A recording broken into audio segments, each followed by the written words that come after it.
Welcome to the Volusia County Council meeting. The meeting will begin in 10 minutes.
Welcome to the Volusia County Council meeting.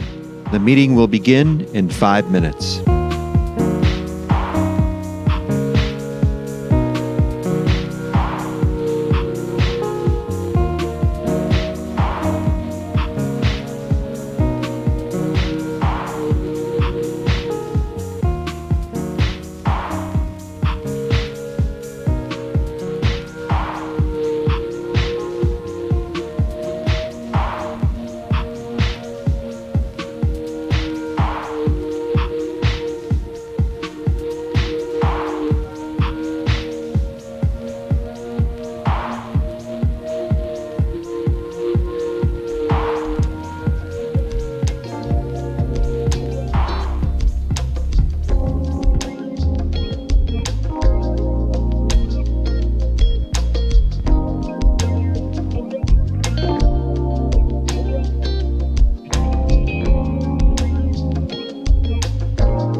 Welcome to the Volusia County Council meeting.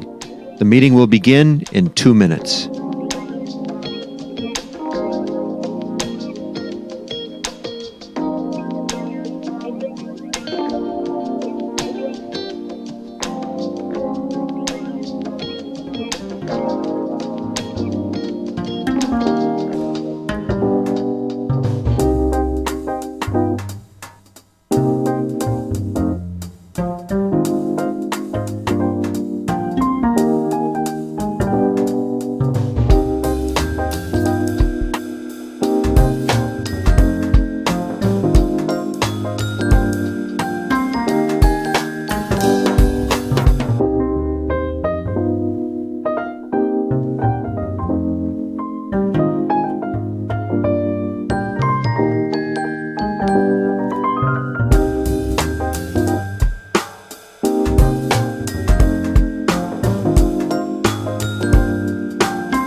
If everybody wants to find a seat, I think everybody did. We'll get started in just a couple of seconds.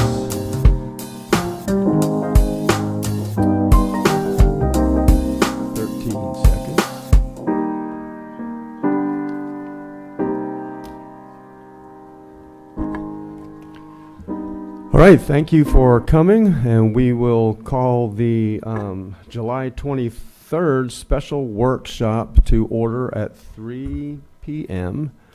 And we will start off with a pledge allegiance like we usually do. If you would like to participate in the pledge, please stand with me.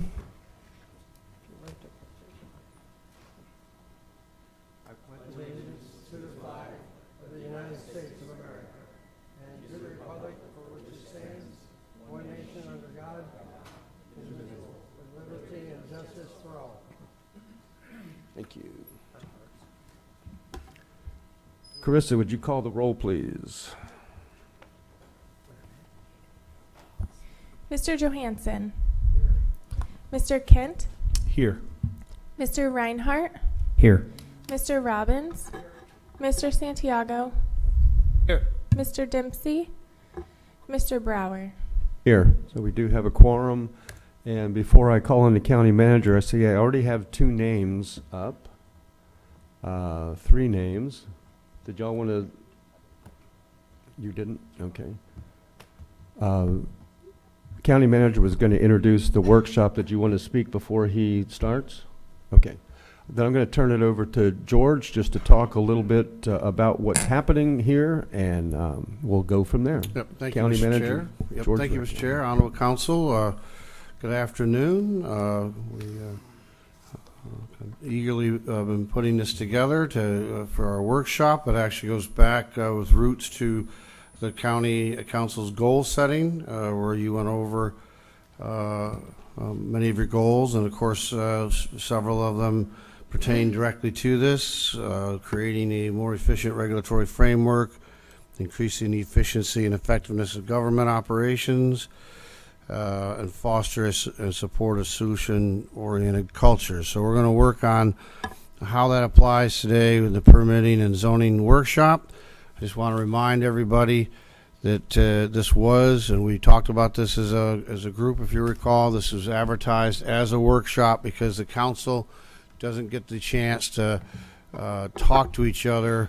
They have to do that in the sunshine and open, so this gives them that ability to talk about things, have a conversation. That's really what it's designed for. There'll be no votes taken today on anything. So again, this is their opportunity to do that. And then we as staff are taking notes, and we'll take of course, we'll review what the video and such, and we'll bring back an action plan based on what we hear today, that you guys can vote on for our implementation of what comes out of this. So I appreciate that. I'm going to turn it over now to Herb Marlowe, our very fine and calm moderator for today. So, Thank you, Mr. Manager. Mr. Chairman, Council, pleased to be with you. You see your goals up there, and I was pleased to be part of helping you assist those. Today's an important workshop because we're actually going to start moving those goals to implementation so that you can, in the near future, say you've actually achieved them.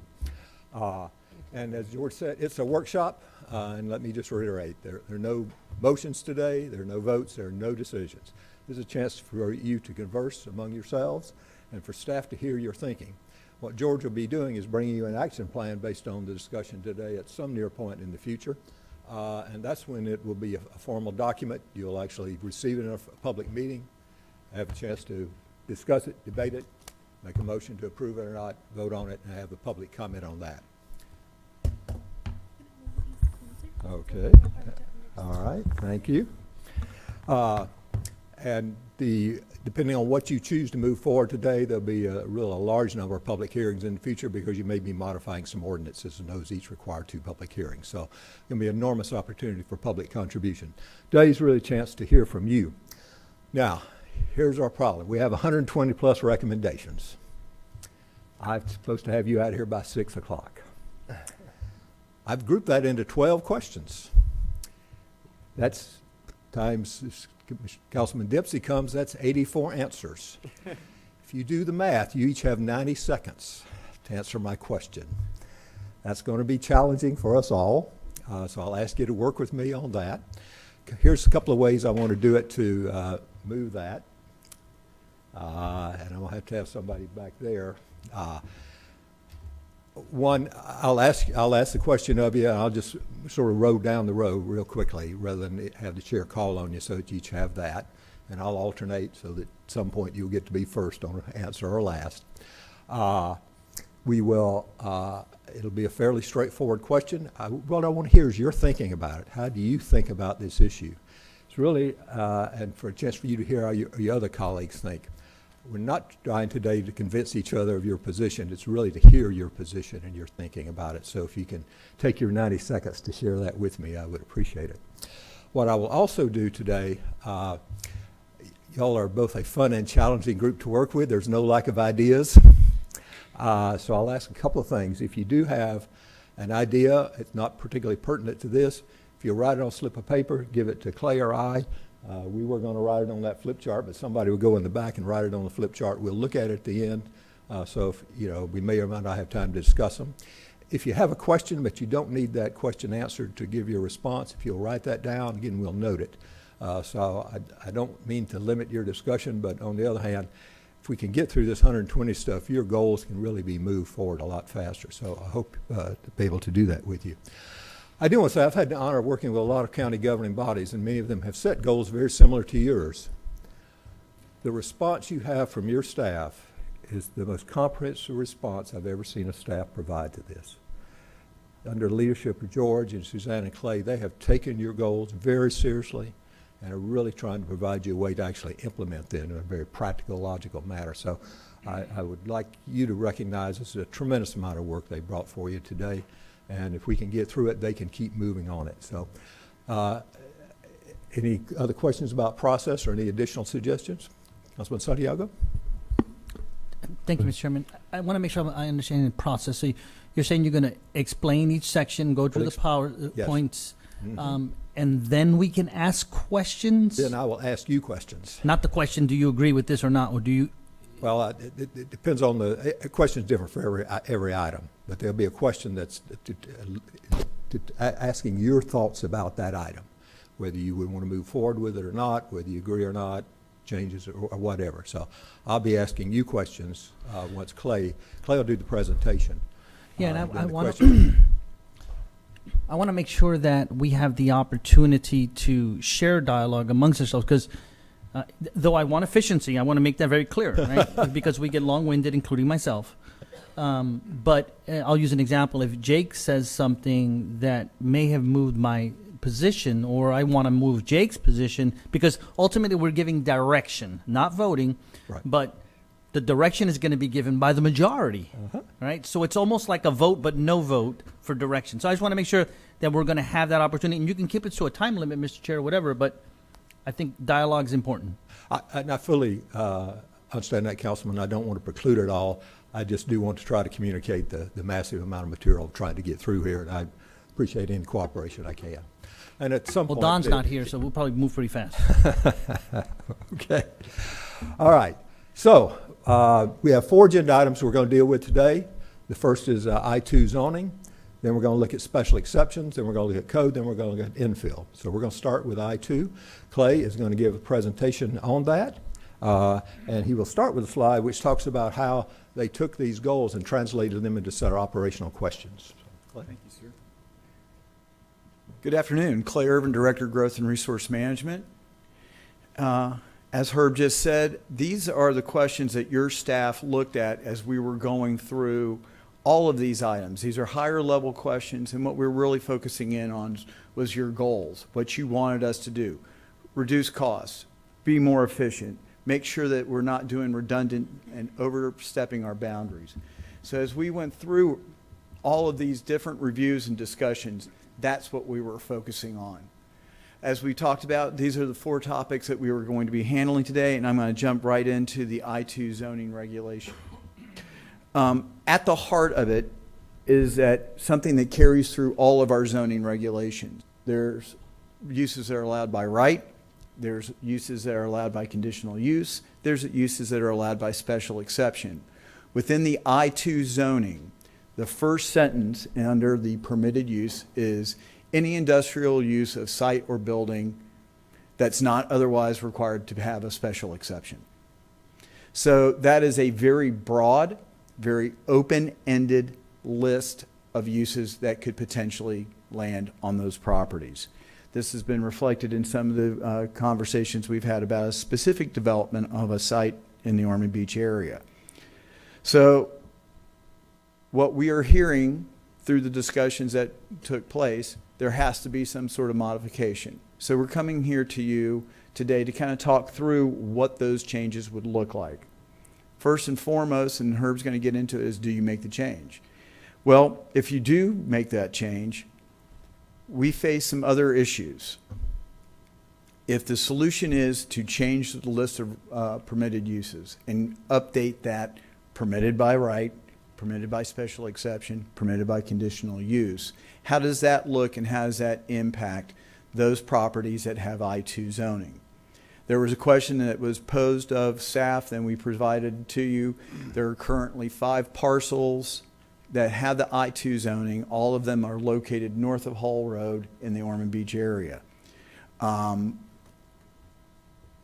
If we come in and strike that language or otherwise modify it, we do face some issues from a property rights perspective, and hence that's why we say there may be some solutions that may minimize our exposure to the risk of either being sued for a Burt Harris Property Rights Act or issues associated with equitable estoppel. In other words, someone has made a good faith effort to apply for and seek development based on those current rules, and if you change those rules, they cannot do so. That would be considered equitable estoppel. So what we have is, first and foremost, exempt those properties with current I-2 zoning. This addresses basically the Burt Harris issue in that if we say we're making this change, but it's only going to apply for properties that could otherwise be zoned I-2. So if out of the 772 acres we have currently with industrial land use throughout Volusia County, those property owners could request a rezoning to I-2. If they are granted that, then they would be subject to that new list of permitted and special exception uses. The other option is dealing more with the equitable estoppel issue, which would be also to exempt those uses and properties with valid applications already in process. So those are basically the options we want to throw to you as kind of starting the discussion of how you want staff to draft that initial attempt to correct that overly broad list of permitted uses. Herb will take you through his questions now. I'd like to do this in three parts. The first question really deals with future land uses. We're not talking about existing properties that have that zoning question. And do you want to amend the ordinance to give greater power and more control by county government of that? So I'd like to hear from each of you with that. Again, we're going to talk about the existing properties at I-2 later, but this first question, if you don't want to do it, questions 2 and 3 are moot. But so if we can focus on the first question, do you want to amend the ordinance for any properties that in the future could apply for I-2 zoning? Councilman Johansson, can I start with you, please?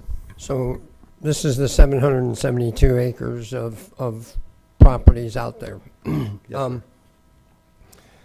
I had asked staff during our staff meetings if we could somehow collaborate with the landowners to see if we could possibly work with them to be able to amend I-2 and let them be aware of it. Right now, there's no amendment. They've hopefully done their due diligence, they've read their information, and they know their future land use could be I-2. So there's an expectation there. Maybe they don't care. And maybe it's not going to be an issue for us as far as Burt Harris or equitable estoppel or anything like that in the future. So I would like to communicate with them and move toward a more restrictive I-2 zoning that will cover us from the unknowns in the future. There's things we have no idea are coming about because scientifically they're just not there yet. And I don't want to get caught with an I-2 zoning conditional use or special exception or by right that we're not aware of from 20 years ago. So let's update it, be a little more restrictive on what needs to come to us, and then also be very cognizant of what we build around this future possible I-2 zoning. So we're not building residential around I-2 and putting us in this situation we're in today. Thank you. Councilman Robbins? Thank you. This is more for, and I just need to tap into Clay so I can possibly formulate my own opinion. Clay, you had said that these landowners can make a request to go from I-1 to I-2. Or I-3 or I-4. Right. What does that request entail? What is the process and the checks and balances that are already in place so I can compare and council can compare them to possibly adding more regulation to this regulation? If you currently have property that has an industrial land use on our future land use map, you can request a rezoning to I-2, and it would just simply go through the standard rezoning process where it's staff review for comparison and more importantly, consistency with the comprehensive plan. It then goes to the Planning and Land Development Regulation Commission for their review and recommendation, and ultimately you would approve it. It is a public hearing both at the Planning and Land Development Regulation Commission and here at the County Council. It's an applicant-initiated rezoning, so it's only one hearing. Is there a, I don't know if rebuttal is the right word for it, where the public could challenge the process or challenge, for instance, like the PLRDC recommendation or challenge, in some places you can challenge like the DRC or... I'm going to defer to the attorneys on who's basically an affected property owner, or excuse me, an affected party can appeal the decision of the county council in regards to whether or not you're adhering to the criteria for the rezoning. Yeah. So the person seeking the rezoning would have to establish that they meet the criteria in your zoning code. If somebody an affected person present something contrary to you on that, but it would be a quasi-judicial decision by you. I'll try to wrap this up quickly. Thanks, County Attorney. What would the difference be between what we have already and, say, like a proposed special exception or adding another? Right now, I think you've heard from your staff that the concern is that it is a wide open. I have never seen language like that in a zoning regulation since I started doing this in 1987.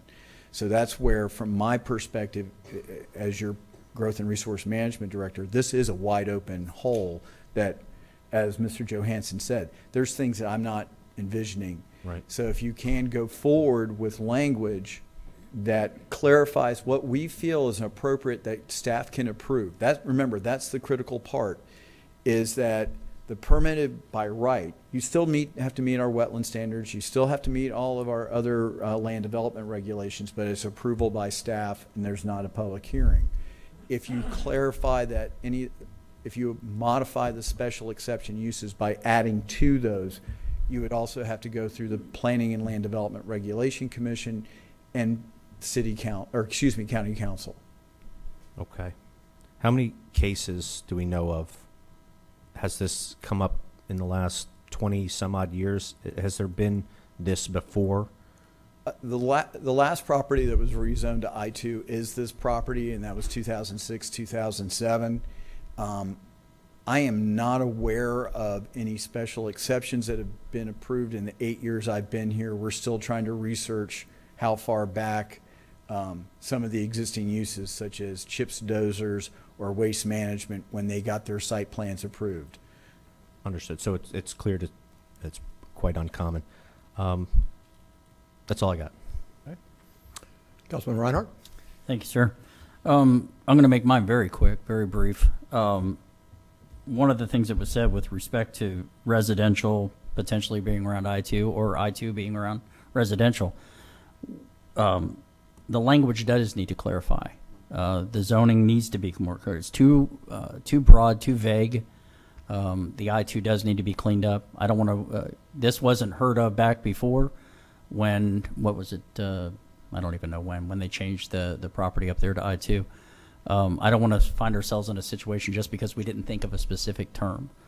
There's language that could be put in it to prevent this from ever occurring again. So it is too. So where I stand is it does need to be cleaned up. The language does need to be more clear. We need to be able to avoid this from happening again in the future.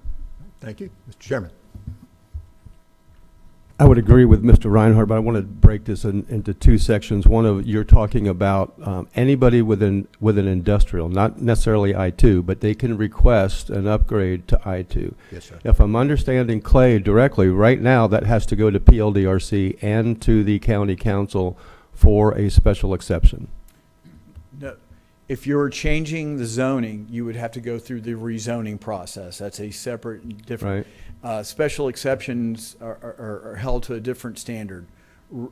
Comp plan amendments is where you have the greatest amount of latitude. Rezonings, you still actually have somewhat of a latitude. You don't have to guarantee somebody an I-2 zoning if you feel it's not compatible. Yeah, I don't want to get put in that position again. So if we go through the rezoning, it still goes through PLDRC And county council. and then to the county council. Yes, I'm sir. good with that. As long as we have a say to support the citizens, I don't want any more wide open zoning. So that brings me to the second one, the existing I-2 that are all on Hull Road. And I'm going to ask that question in a moment once we finish this, if I may. Okay, so you're just talking about the change of, I want no more wide open, this is what's allowed, it needs to come before the two boards. Right, thank you, sir. Mr. Santiago? Yes. Yes, okay. That gives you a few more seconds. And I'm going to give Mr. Dempsey a few more seconds as well. Absolutely, yes. Okay. Councilman Dempsey, welcome. Let me give you a quick briefing. We have 120 plus recommendations today. I have organized by 12 questions. There's 7 of you, that's 84 answers, so that's about 90 seconds an answer. We obviously will have more time for discussion, but just so you know that, and I'm talking as fast as I possibly can, being from the South. So you're thinking about changing the zoning, future land use, not current properties now, they're I-2, just I-1, I-3, I-4, whether you want to modify the ordinance so it'd be this hole in it that allows any use, whether you want to modify it or not. Is this as to I-2 only or all in general? Just I-2. Unfortunately, I got held up in court, so Okay. I'm late and I didn't get to capture everything that came through. So Sure. if I could Yeah, let just get a me go briefing. over. Currently, unless Clay, would you rather do this? Let Clay explain the issue to you, and then I'll. Yeah, okay.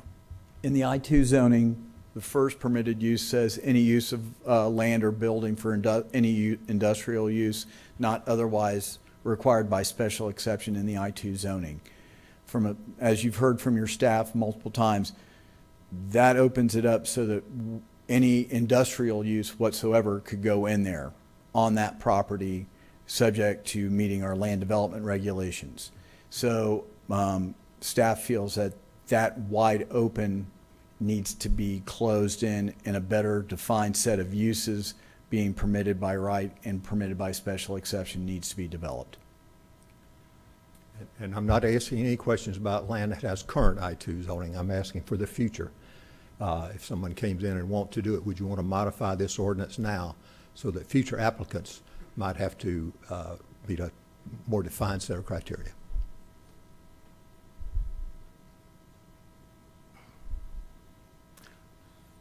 I'd rather not, to be quite honest with you. Okay. That's the whole purpose here, to hear each of your thinking. So, Okay. okay. All right, now I'd like to turn to the second case of existing I-2 properties. I'd like to have that in two discussions. The first are 4 parcels that are currently I-2. They're not planning any different uses that we know of than they are right now. And so the question is, would you want to apply this ordinance to them, or whether you want to exempt them from that, essentially grandfather them in? I'm not talking about the property that has an application and process. We'll talk about that last. But I'm going to talk about the 4 now.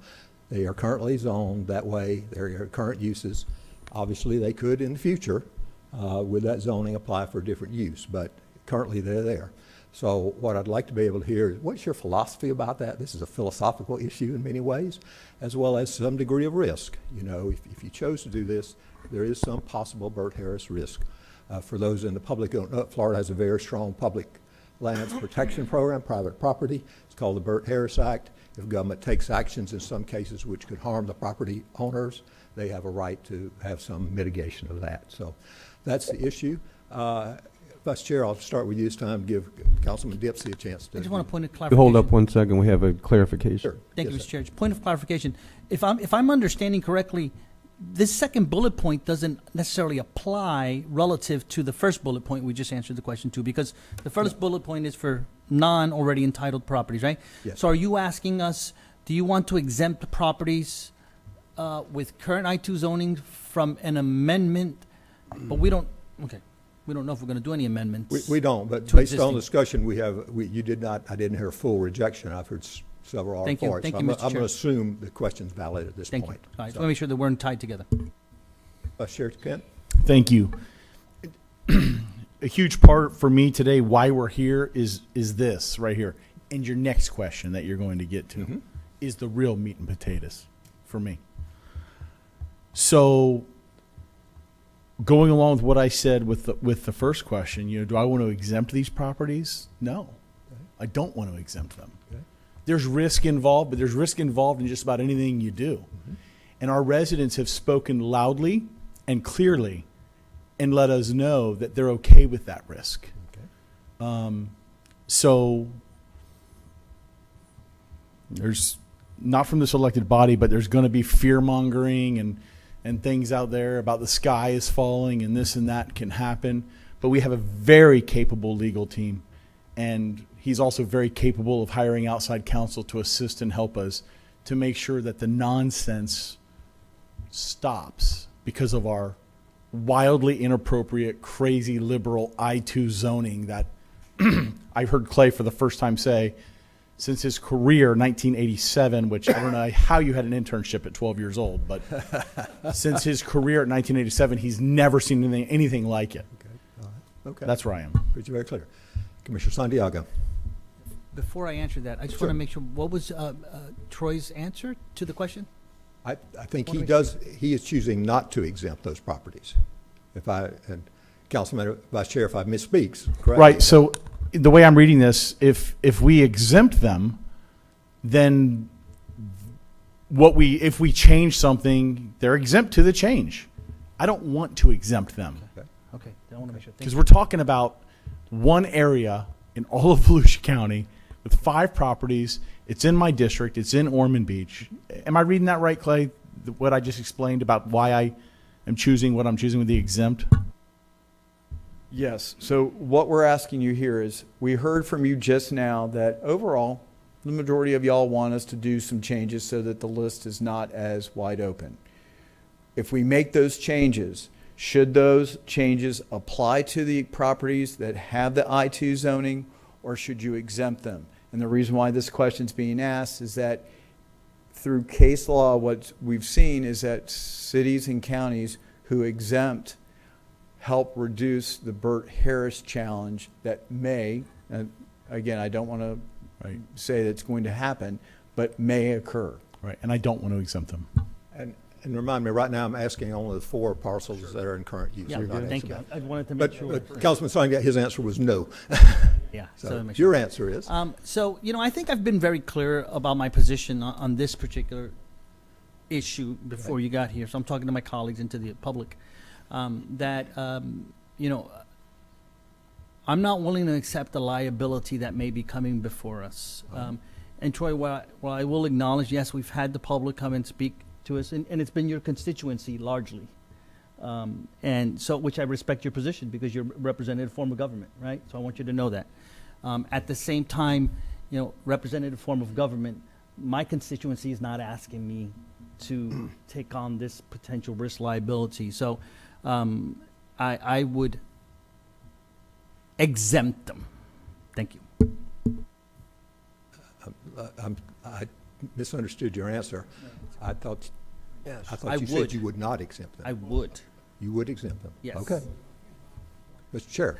Okay, thank you. We're talking about the 4 properties properties. that currently have I-2. Would I exempt them? I would not exempt them from changes. However, there is a case in which I would agree to it, and that is if we grandfathered the 4 in that are currently working, that aren't disturbing a residential neighborhood, with the condition that they could not increase their production to a more intensive form of I-2, which I know opens it up, because then we got to define what's intensive. So I believe that would have to come back to council for a special exception, maybe PLDRC too. But that's the only way that I would exempt them, is if Conditionally, basically. conditionally. Okay, all right, thank you. Councilman Reinhardt. Thank you. I actually am leaning towards not allowing them to the exemption or not exemption. I'm getting the verbiage Okay, muddied let up. me I just- apologize. If you choose to exempt them, you're essentially grandfathering them in. I don't know if I grandfather them in. Okay, And we're not making decisions today. right. Just hearing your thinking. And that right now, my line of thinking is that, however, I'm interested to see what the verbiage will be once we clean up what the I-2 zoning is. Okay, all right. And, that could change it again. But right now, the way the current language sits, I would not. Okay, all right, okay. Councilman Robbins? Thank you. I feel a lot like Mr. Santiago. I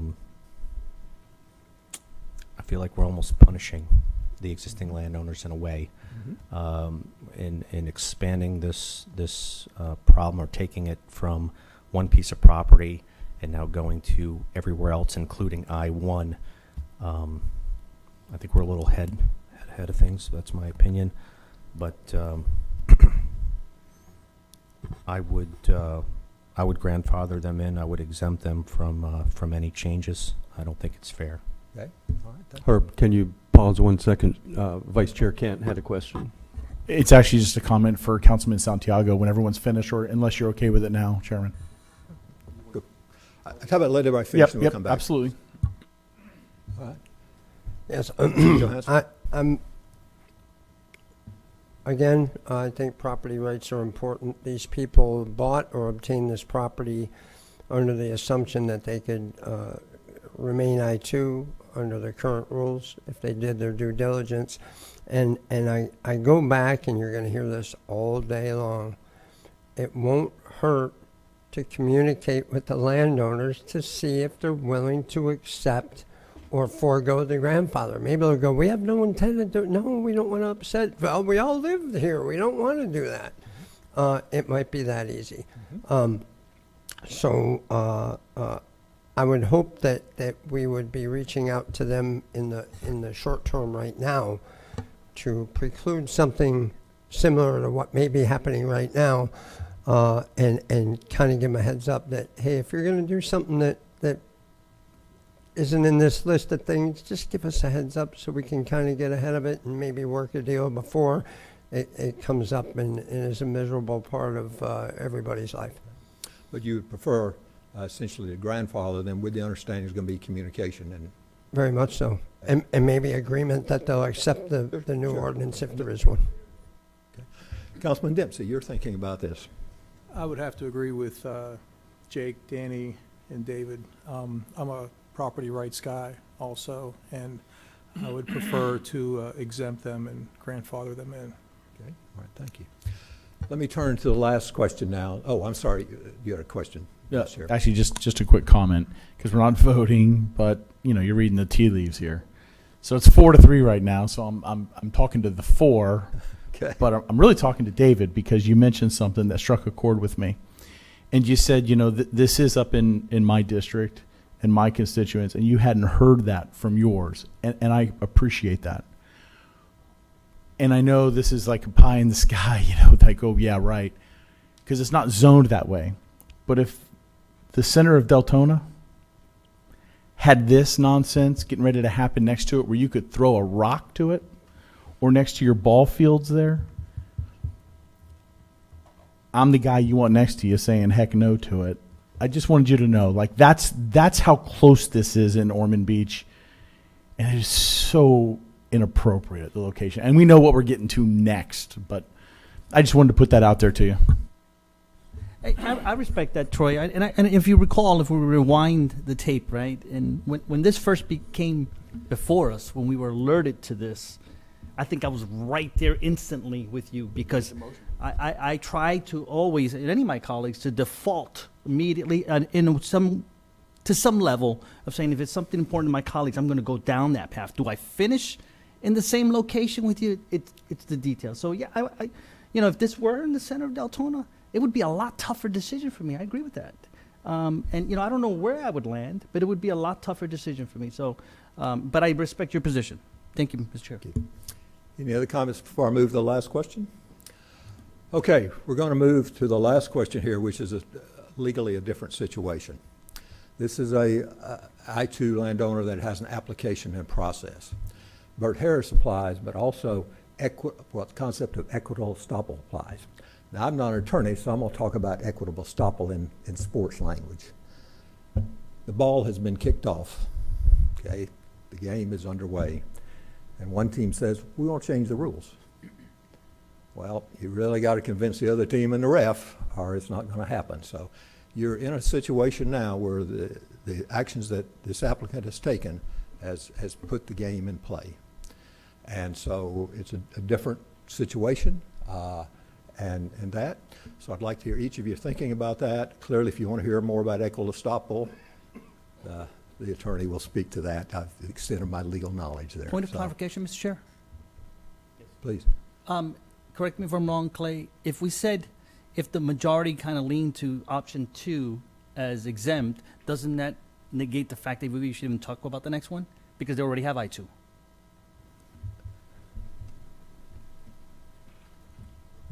Again, it's a legal issue, so Mike and Paolo need to, but the fact is that we've already talked about exempting those parcels, so they could proceed with an application for any use allowed in I-2 because you've exempted them from the changes in the language.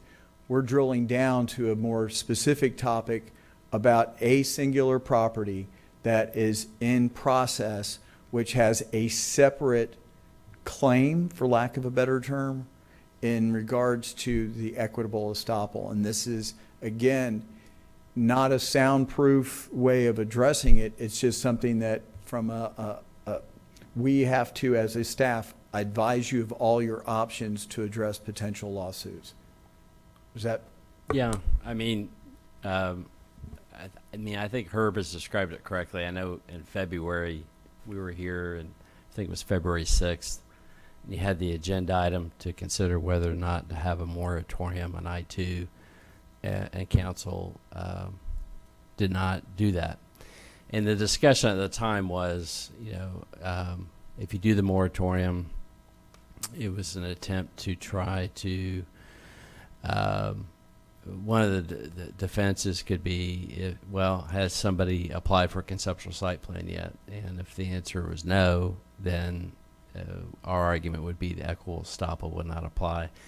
Herb is correct. I mean, equitable estoppel is just a fancy way of saying the courts will prevent a government from changing the rules of the game once a game is started.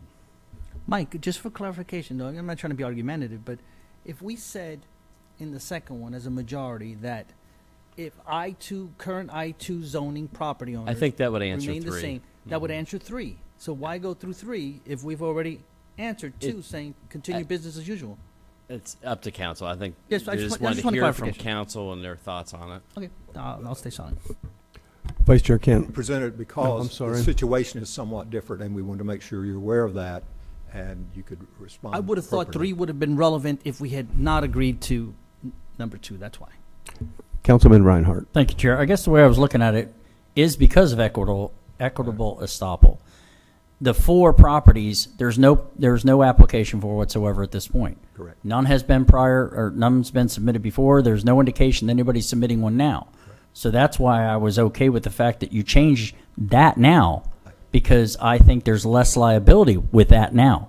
There's more liability with the one who was filed Yes, sir. for that one piece of property. That to me is a separate issue. I understand what the attorney's saying. I understand what you're saying, Dave, but I look at it differently. I guess it's Why we perception. presented a And separate question, 'cause it is different that's risk. why I consider the 4 is one issue, and this one over here is the big daddy. I mean, We'll talk about that. I think you're just in the difference between equitable estoppel and possible Burchett Harris liability. Yeah. I stole this mug from the kitchen. Just borrowed it. So it's not mine. It's maybe Paula's.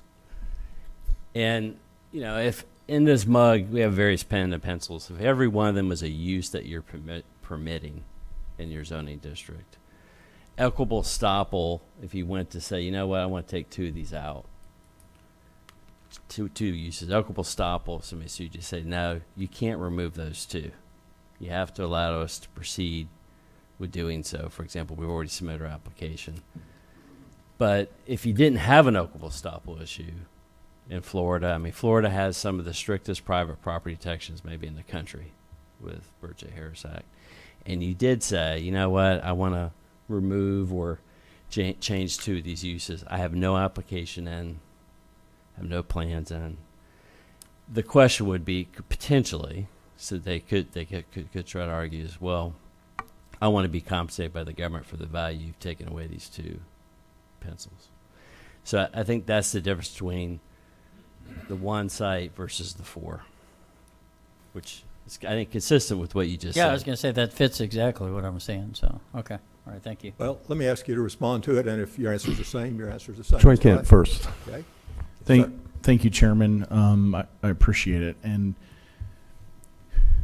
I was talking to the all council members, but the 4 that we disagreed on the second option, and I really went with talking to Councilman Santiago. But I don't want to leave Mr. Dempsey, Mr. Johansson, or Mr. Robbins out of this. And I think this next question to Mr. Dyer or Paolo, equitable estoppel and the situation that we currently have, because this council decided to not go with a moratorium. Mhm. So then an application came in. Now we have more of a problem, in my opinion. So the $10 million that's sitting out there, thank you, Tom Leak.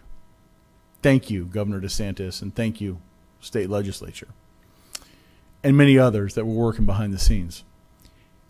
Could it be written in the deal to get this money? There's no coming back against the county? Because I think that's important to talk about. And then we can address this third question. So I think the short answer is that you could end up in that situation if we were the ones, the way that the $10 million was structured in the budget was Flagler, Brevard, or Volusia could enter into a contract with a property owner or a company to site one of these facilities to be eligible for the $10 million. The uses were named on what you could use it for, restricted. In this case, I think what you're talking about is going a step further and say, fine, great, if you are going to take the $10 million and move, we don't want this problem again on this property. Would you be willing to also address that use? So the answer is yes. Yeah, I think that would not necessarily be within the permitted uses for the 10 million, but it could be a conversation all the same. Okay. So, and I'll just end with this because we're going kind of long on this, I know, and I don't want my colleagues to get upset with me for that. But Councilmember Johansson, I love where he's going with talking to those property owners and seeing if we can get them on board. That's great if they will. But Don, you live out in the country, and by golly, you and your neighbors would lose your mind if something like this were to pop up next to you. You would lose your mind, and you should. And Danny, you live out in the country, I think, as well. I just am trying one last time up here this afternoon to get one of you four to switch your mind on number 2. Question 3. No, number 2. I want them on number 2 to switch that, and then we can talk about number 3. Okay. Because then I'm hoping they'll go along with it on number 3 as well. Okay. Because none of us would want this in our backyard. None of us would want hundreds of millions of gallons of fuel next to our kids playing, our parents where they put their head down at night to sleep. None of us would want that. No one wants that traffic impact. If they were there first, different story. But they weren't there first. So it is incumbent upon us to fix this. And by the way, I am a huge property rights guy. I got beat over the head in Ormond Beach years ago. I'm not going to bring up the project because I don't want to get beat up over the head anymore. But I got beat up over the head about property rights in Ormond Beach on Granada Boulevard for things that I believed in.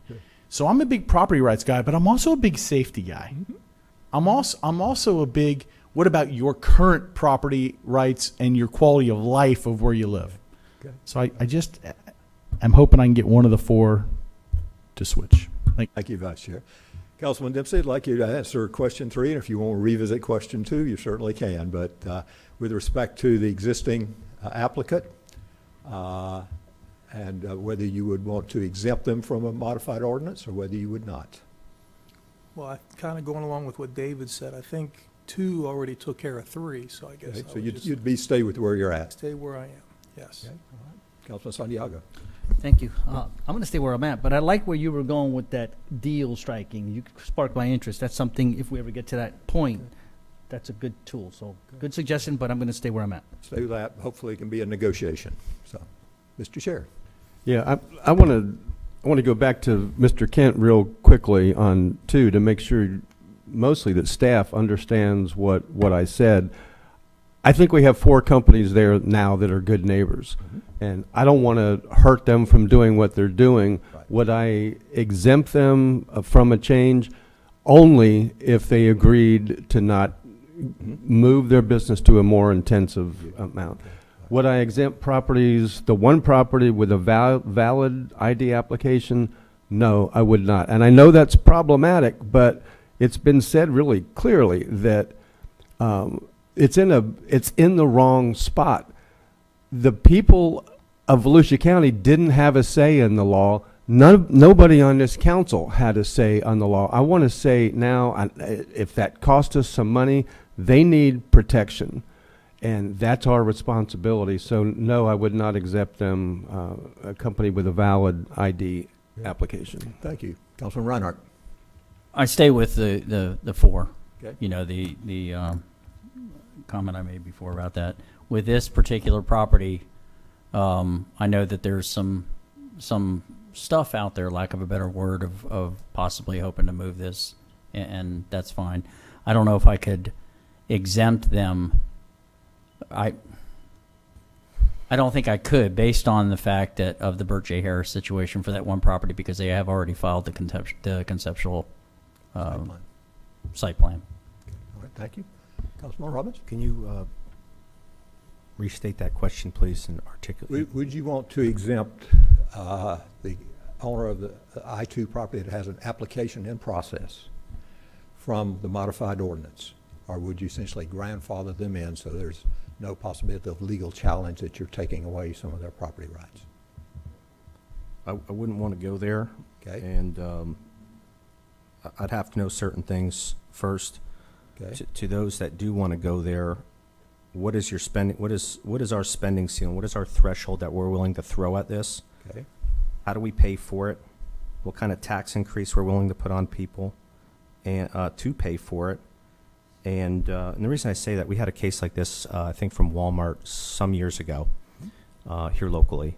It went on for 10 to 14 years, just going off the top of my head. Teams and teams and millions and millions and millions of dollars. And there's been several cases after that. And that's a fact. Combined with when I read the litigation that we got ourselves in on, I'm a guy to challenge everything, right? I'll make an argument at anything. For a very few times in my life, I could say that it was undeniable, unequivocally, we got ourselves in a legal bind.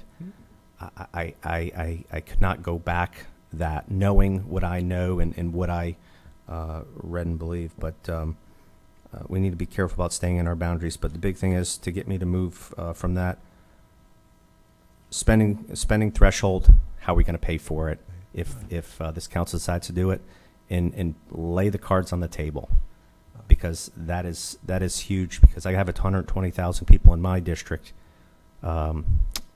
Knowing what we know, the question is, how is that fair to them? Thank you. So what financial risk is the county taking? How's it going to manage that financial risk? Councilman Johansson?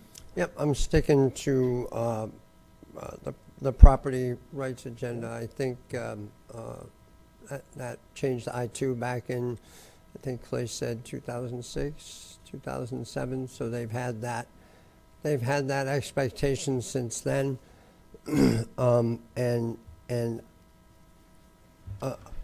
I believe that our staff, the state, the governor, and our representatives are not only putting $10 million up to help us get there, but I believe they're doing a lot of communicating, a lot of coordinating in their committees, and when they're home to work on an equitable solution. And I don't want to add all this risk. Does that come at anxiety for our folks over by the property? It does, but I think I asked for patience. I think everything's going to work out. And one of the things that I think is also important is, if you take the passion out of it and you look at where they want to put things and you look at what's there, and the public's aware of this, because they pointed out to us, what about the wetlands? What about the traffic? What about this? What about that? What about safety? When that site plan comes in and those architecturals come in, and we start looking at them, it may be a bridge too far. We haven't heard from Belvedere in any substance in months. Maybe they'll never come back. Do they have an obligation to tell us they're done? It would be nice, but we'll never know. So I think we keep it as it is, I-2, and continue working with our powers that be to make it the best possible solution elsewhere. Okay. All right. Thank you very much on that. Couple questions. I think I only used 30 seconds of my 90 before, but this is really a question for the legal staff. Everybody knows the position that we're in now. This zoning was created in 2006 on Hull Road for I-2. Might have made sense then. I don't know what that neighborhood looked like then. Pretty much everybody agrees it doesn't make sense now. So my question is, I think what we're really talking about here is, once a governing body, once a group of representatives hear that something is no longer works, is no longer appropriate, that there's nothing we can do about it. And I know, Mike, you're going to say, well, I think when we talked yesterday, yeah, you can do something. There's just risk in doing it. And at some point, you have to eat the elephant in order to protect the people. You know, I think you really have two silos of issues. You know, you have a property that doesn't have a site plan in, has no plans to do anything differently, and you're looking at changing the permitted uses. If you take, you know, some of those bundles of sticks out or pencils, I think theoretically, absent some other argument, you could do it. You just may have to compensate the property owner for that. Equitable estoppel is different, kind of like we talked about in October. Once somebody submits an application, there's a body of case law that says basically it's unfair, unjust for the government to stop you from doing so. They should be able to continue. So I see the 4 parcels that we've talked about different than the one, because the game has started, arguably, is what we would be faced with, I think.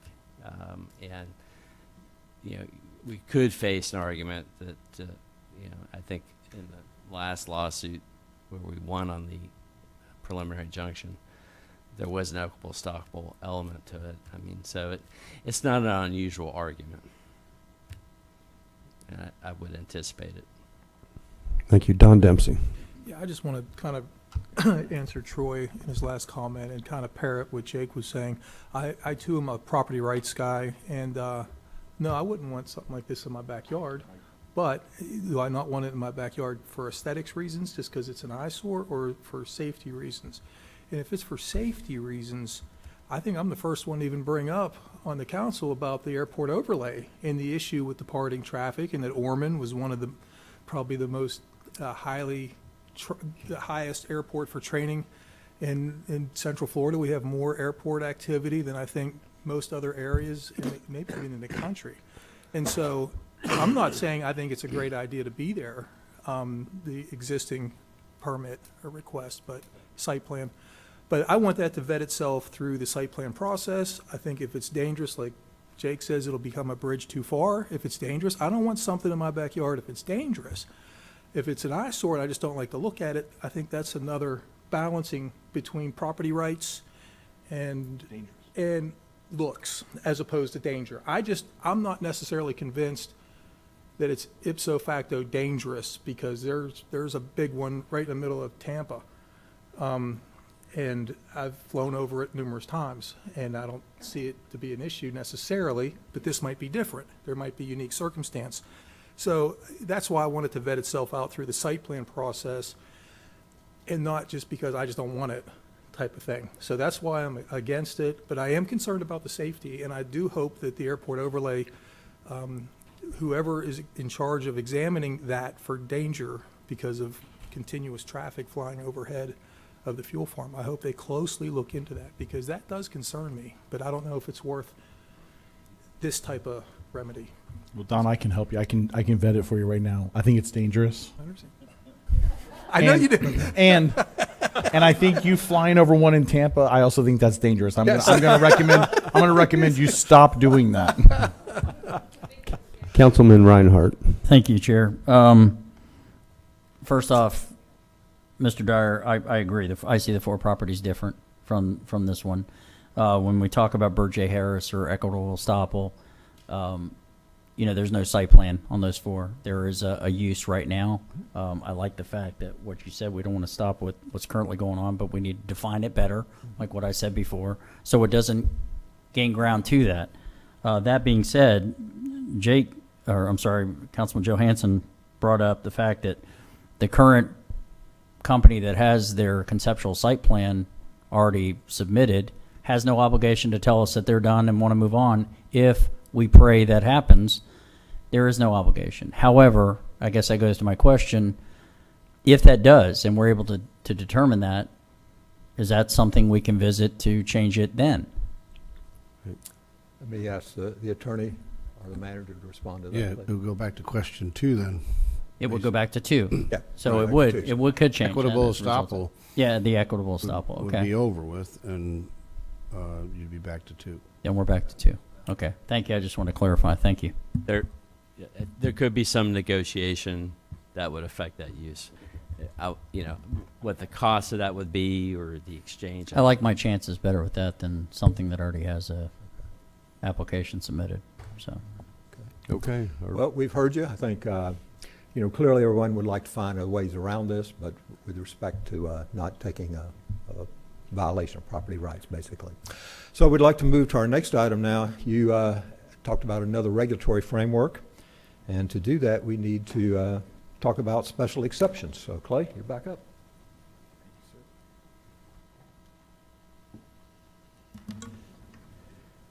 Stealing from the earlier slide, all of our zoning classifications are broken down into allowing uses by right. As I referenced, these are uses that, as a property owner, if you have vacant land, you can come in and request a site plan, subdivision, and building permit for those uses that are allowed by right. As long as you meet the technical requirements, a permit will be issued for that.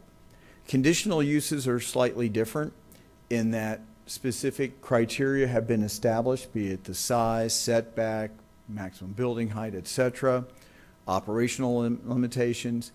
Those you would have to come in and staff would have to review to ensure that you're in compliance with those special criteria, but there are no public hearings in front of the Planning and Land Development Regulation Commission, and there's no public hearings in front of the County Council. It's a staff approval for verification of those criteria. Then lastly, there's special exceptions. And under the current rules, a special exception is reviewed by staff for technical compliance to our standards in 72-293 for special exception criteria there. Then it is presented to your Planning and Land Development Regulation Commission at a public hearing where adjacent property owners are notified, as well as posting of the property and a notice in the newspaper. They will make a recommendation, and it comes to you ultimately for a similar public hearing for final approval. What you asked us to look at was whether or not some of these uses that have to go through the special exception process is overkill, for lack of a better term. Can that be, some of these be changed so that they're permitted by right? Also, can you look and see if there's any ways to make them more efficient? We provided to you a table which lists out all of the 115 identified special exceptions that we have in our zoning ordinance. Working from left to right, and unfortunately it's hard to see with what's on the screen, we identify what the use is, the zoning classifications where they are allowed by right, the zoning classifications where they're allowed by special exception, and then on the side is a recommendation by staff. And so we basically break it down into 4 different options. The 4 different options are allowed by right, allowed by conditional use. We are introducing a new concept that some uses could go just to the Planning and Land Development Regulation Commission for approval. So you still have an added step of a public hearing, but it reduces the council from having to review those and allows for a quicker method so that some of these uses that staff feels needs to be vetted through the public but does not have to go through 2 public hearings, with the understanding that any appeal of the property owner seeking it or any affected property owner or affected party could appeal to the county council.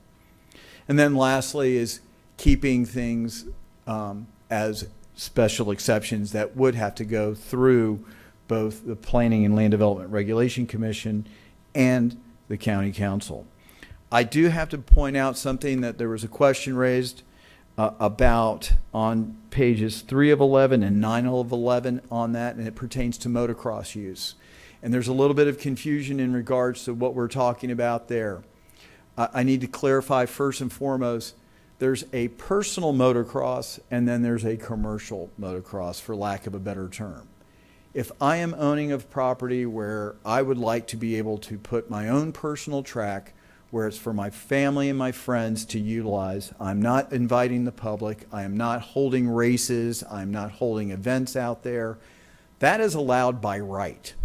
As long as you're not impacting wetlands, as long as you're not taking out trees, as long as you're not impacting stormwater or other grading that is necessary, That would be something specifically if you own property in our agricultural areas that you could coordinate with staff, make sure you didn't need any of those permits, go forward and build it. No other issues going forward. The commercial, which is what we're talking about here, these are full on open to the public, available for racing events, available for training activity, available for testing, those types of things. Something that you would expect at a standard commercial motocross track. Right now, the recommendation from staff is to allow that by right in the A2 zoning, which allows a 5-acre parcel, and the B4 commercial area. Just wanted to make sure y'all were aware of it because it's a bit confusing on how the tables reflect that. We wanted to make sure where we're coming from. This recommendation is coming from some of the comments we've heard from the council. Just wanted to make sure we were capturing what you were requesting us to do. So that is a summary of what's going on. I believe we are now at the point where Mr. Marlowe is going to take you through the questions. You have a couple clarifying questions. First, Councilman Santiago. Thank you, Mr. Chair. Clay, on the special exceptions, correct me if I'm wrong, when we go through a special exception process, there's usually criteria that's also spelt out in order for them to come before us if they, lack of a better term, checked all the boxes. Is that correct? Yes, sir.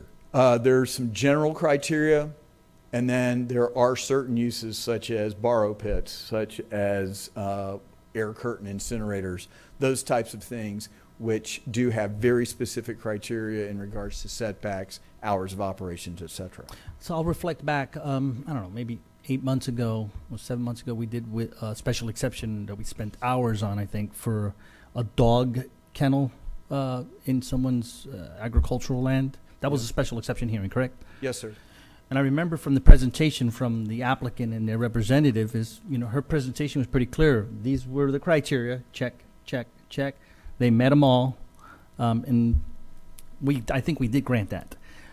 Reason I'm asking that line of questioning is couldn't we take as an option special exceptions and turn them into, I forgot the other category.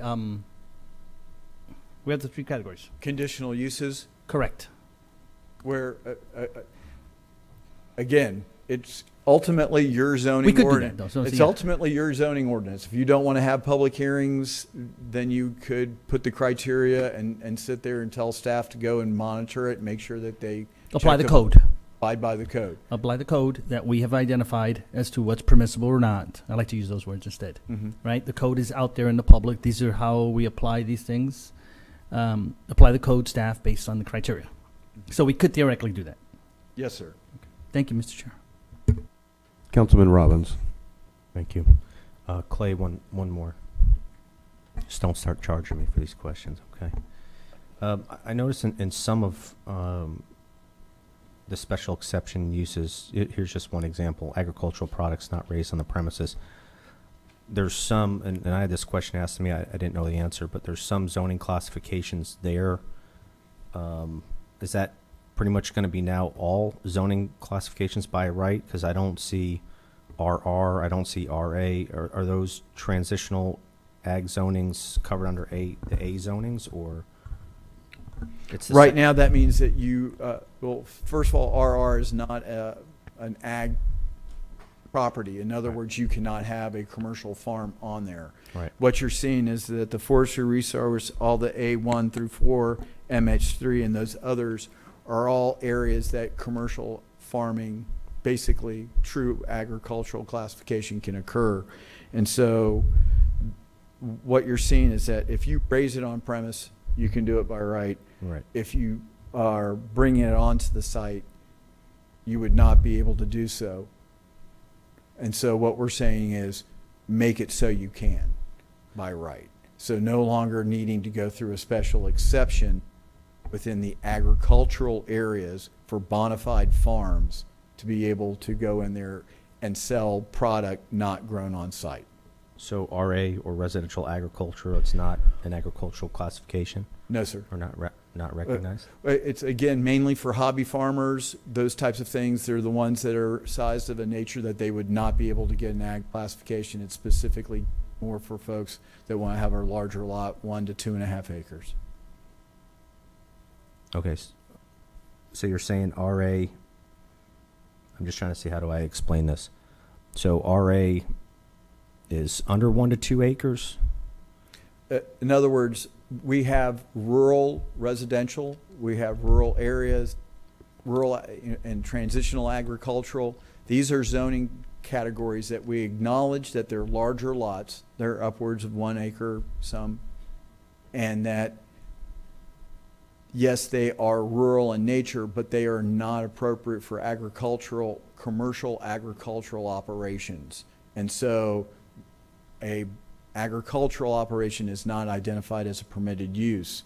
What you see there in that second column is that forestry resource principal A1, 2, 3, 4, MH3, Osteen transitional residential, Osteen rural, and Osteen commercial community residential. Those are all ones that have been identified where bona fide farms can operate, no problem. Anything else would not be allowed to have agricultural products for commercial use or commercial sale. So on, perfect example, my house, getting ready to put up yearling pens, for weaning pens for calves. It's RA. I can do that under ag.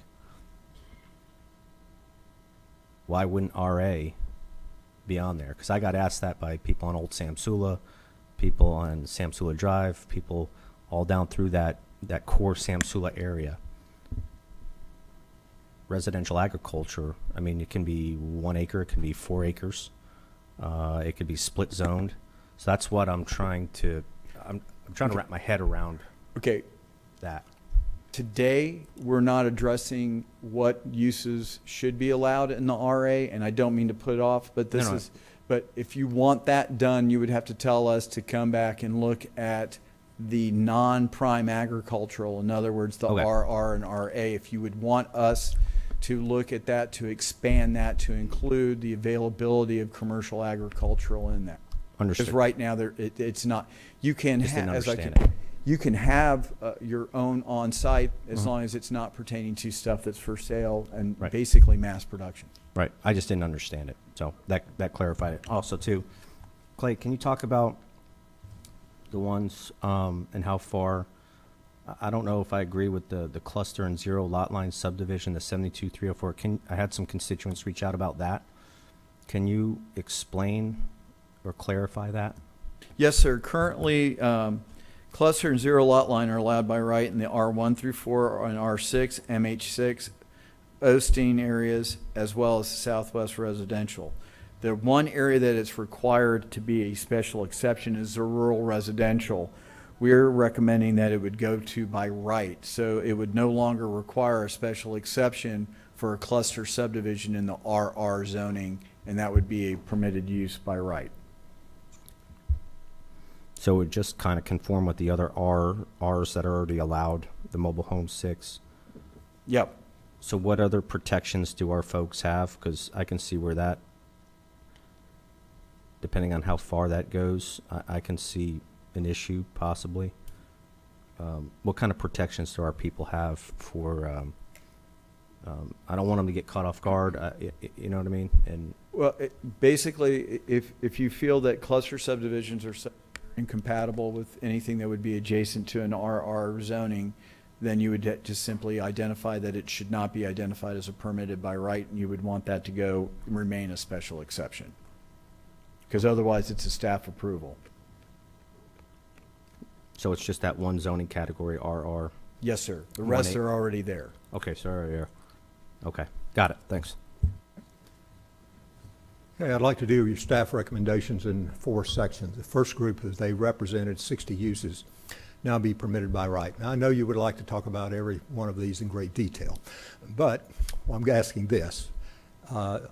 If there's anything in that list of 60 that you have some concern about, I'd like you just say it. Staff will revisit, talk with you, do whatever thinking they need to do.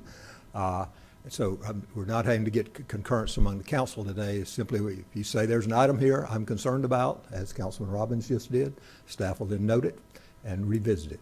So if I can go around, if you have one or more, doesn't matter, tell me I'm concerned about these particular uses being given permitted by right. And Councilman Reinhardt, can I start with you?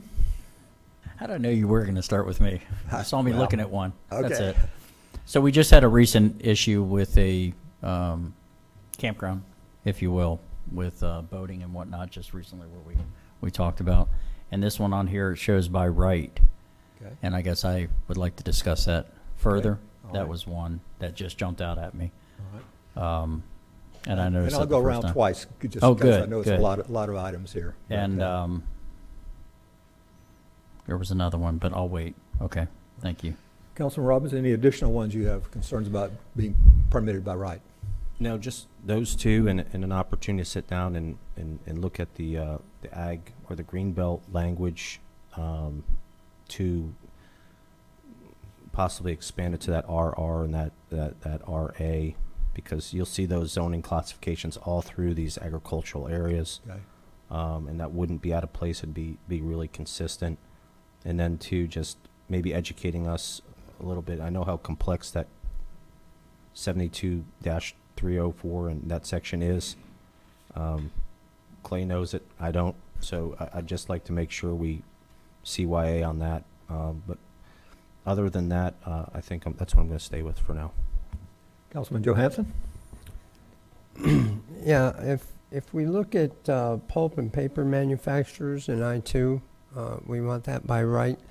Can we pull that out and have that discussion with the I-2 conversation that we talked about earlier?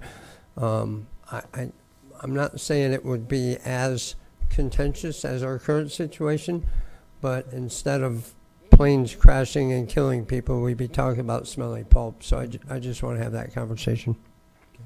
All right, thank you. Councilman Dempsey, and I know you have no interest in motocross. We're going to come back to it.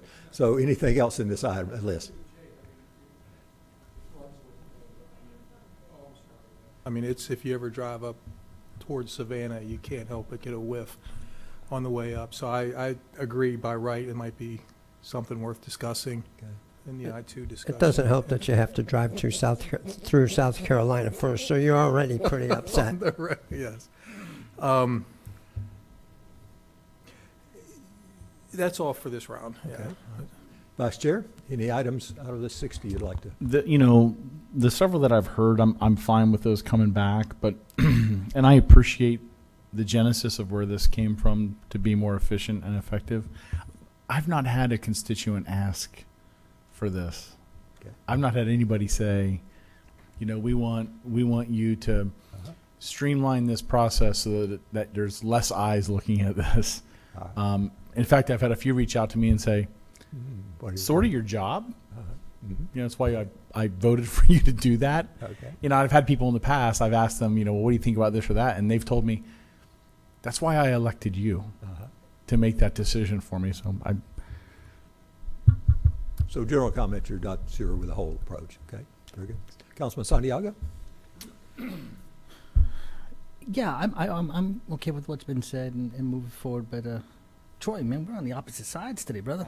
I mean, because I think, to me, I just want to put this on the table, is I think this is just a reevaluation of efficient, good government, right?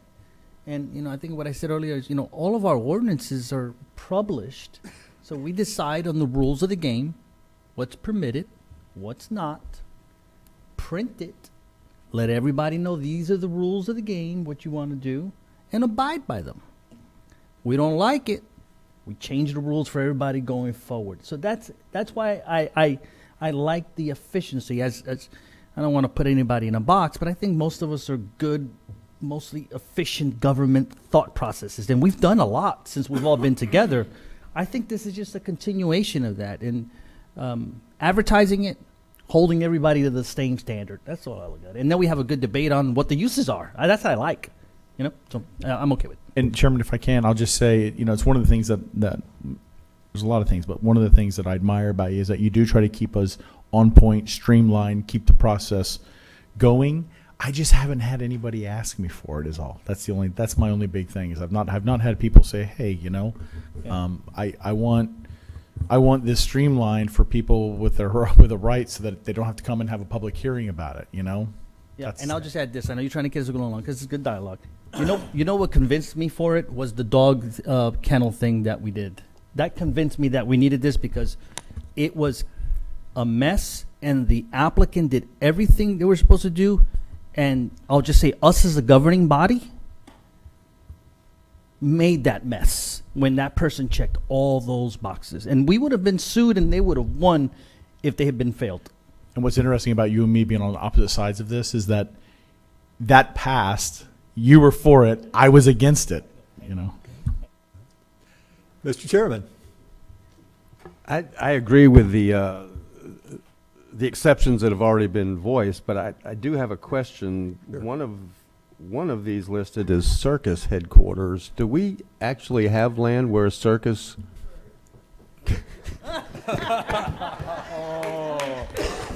Well, Are there any other lands that could be used as a circus? right next to Matter of fact, yes. Immediately south of our Public Works compound, there was a large area that they used to do the storage of the circus animals and circus equipment over there. By the new Sunrail Yes. Yep. station? Right across from the Sunrail.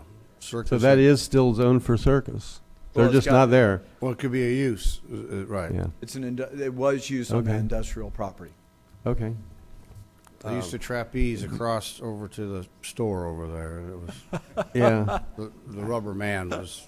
Things you learned. I kind of miss the circus, but one other that I would like to add to the list that I just think we should look more into, and that's the farm worker living facilities, just because I've been involved in that, and I know it was zoned for it, and it's kind of like what we were just talking about with I-2. The surrounding neighborhood that didn't know that was it really infringed on some of their property rights. So I just think we need to be careful with that one. Okay. Second round, Mr. Reinhardt, anything else? Oh, go ahead. Oh, I'm sorry. Jake Johansson, I'm sorry I didn't see Real you. quick, I just want to clarify as well and kind of add a little bit to, I think, what Mr. Santiago said is we've been taking a measured approach at everything. We did, we looked at a few ordinances, we changed them, we updated them.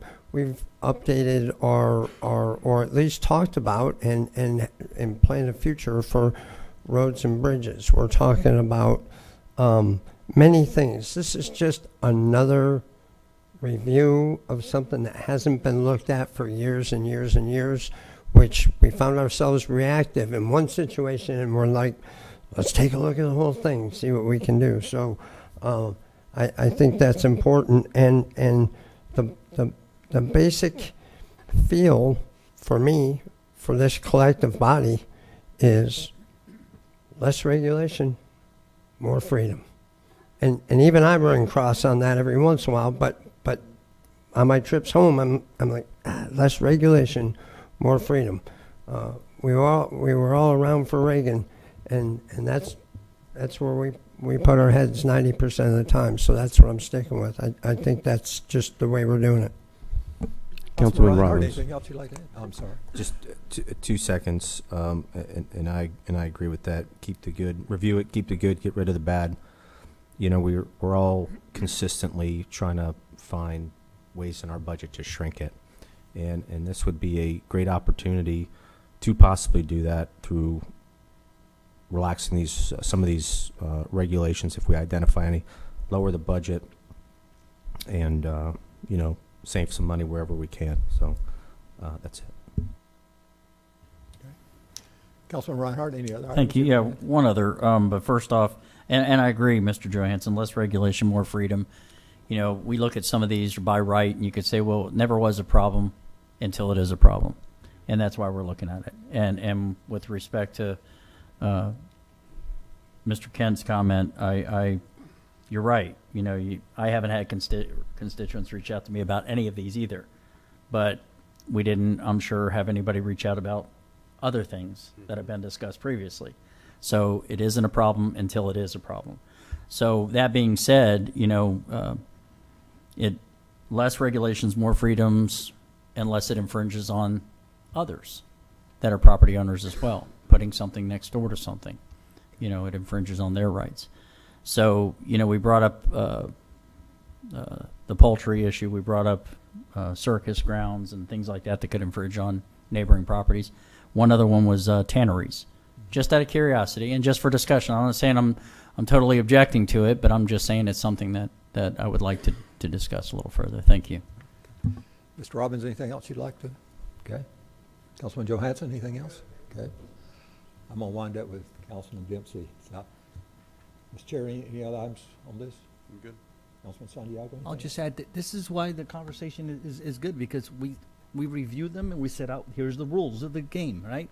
That's what I like that we're doing. We're reviewing the rules of the game, and they apply to everyone going forward until we change the rules, whenever that is. Vice Chair, anything else in terms of this particular item you'd like to see addressed? Wake up. I'm good. All right, Yeah, Councilman I'd like to just kind of agree with what Jake and everybody else is saying. I think we're all basically property rights proponents. I think we have all been pretty consistent on that. And I'll just say from experience, I know in DeLeon Springs, whenever the county, I believe, just rezoned everything up the corridor on 17 to B4, what an impact that had on just the values of the property. And I think not only is this respecting property rights of property owners, but also it makes these properties more valuable, because I could tell you if there's somebody coming in town looking to open a tennis club or a theater or something like that, and they're looking at either opening up in Seminole County or Lake County or Volusia County, and they're like, oh, wait a minute, during their due diligence, they're going to see that they don't have any red tape or nearly as much red tape to go through in Volusia as they would in maybe a surrounding county, that this makes us more appealing. So hopefully this will draw more industry or business, any type of business, to the area just by cutting the red tape, so to speak. So, yeah, that's all I have. Clay drew your attention to one issue in there, that's motocross. Currently, as it is written, commercial motocross is allowed by right. And I'd like to have a discussion if you want to do that or not. By right, it means if I've got 20 acres and I want to put one in, I have the right to do it. Commercial. We're not talking about personal. You can do personal now without that. But I'd like to hear the perspective of council on whether you want to maintain commercial motocross by right in ag A2 or B4 categories. The only ones we're talking about.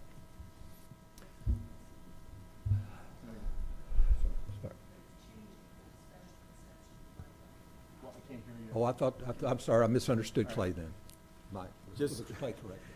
Because we are planners, we have to get into the nitty-gritty details. If you look on page 3, it talks about the zoning categories A2 and B4, which right now these commercial motocross would be special exceptions. Staff has identified them as switching to being by right, but the one for B4 is for bicycles only, not motorized. So what we're really focusing in on is the A2 property, which are agricultural properties, 5 acres minimum.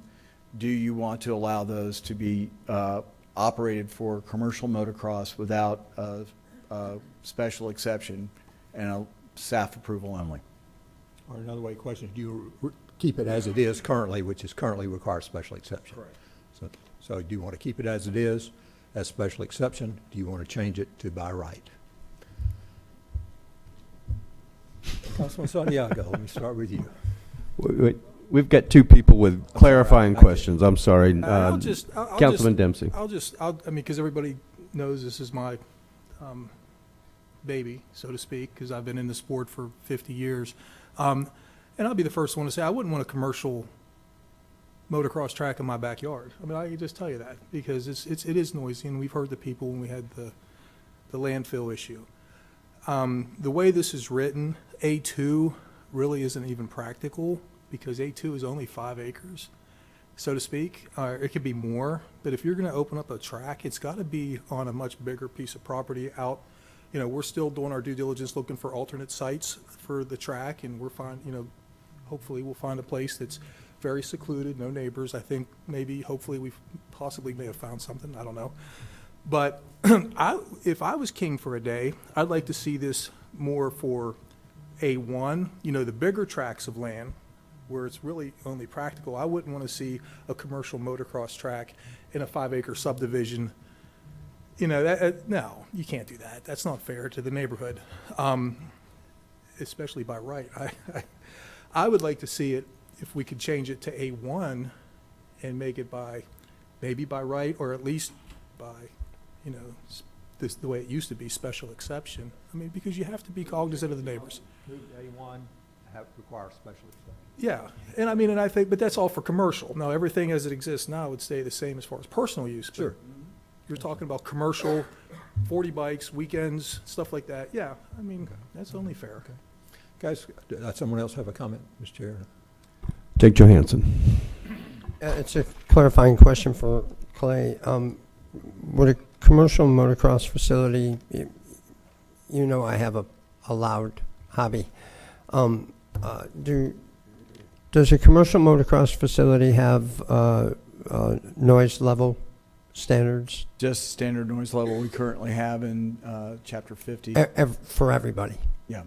So if they make too much noise, 5 acres, 20 acres, 100 acres, we can catch them for a code compliance issue. Yes.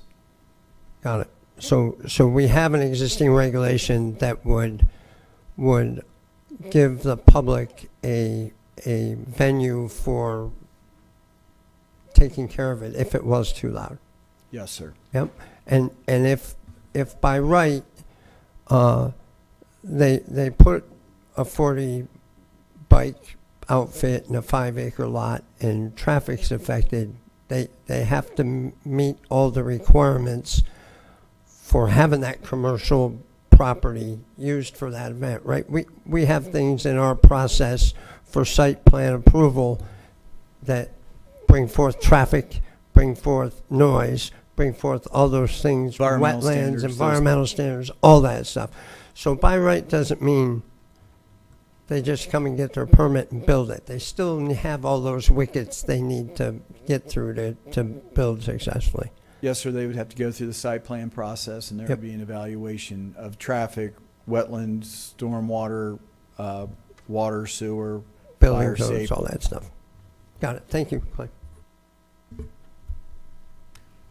Councilman Dempsey's proposing alternative stuff here. I'd just like to speak to it or has he just addressed it? Councilman Santiago. Well, I was.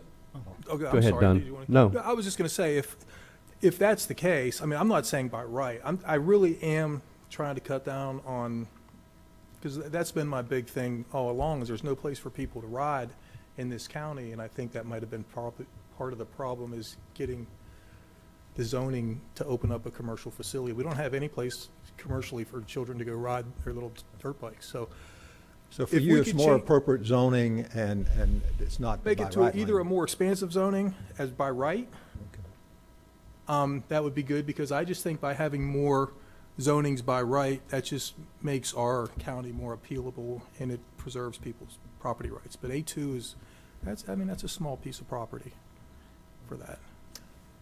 Councilman. I agree with Don. Okay. Vice Chair. Keep it the way it is with special permit, special exception. And I would just also say, you learn things all the time, and I'm shocked to learn that this could happen on someone's private property in Volusia County currently.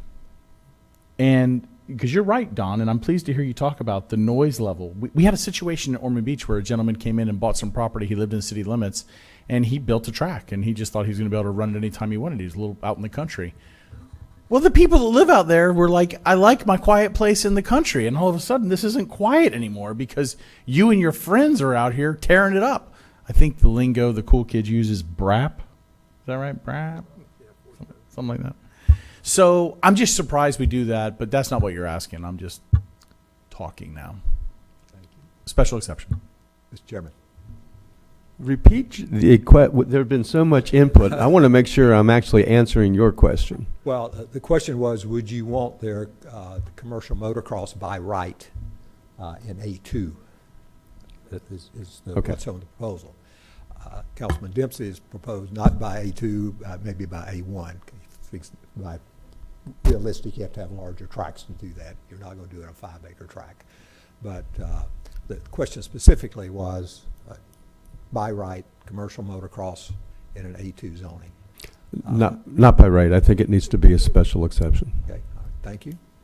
Councilman Special exception. Councilman Robbins? Along the same lines, I'd just caution us because there's a lot of 5-acre tracks, and I know that would create a problem for District 3. Clay, what's the next size up from A1? Is that like FR or RC, or what is it?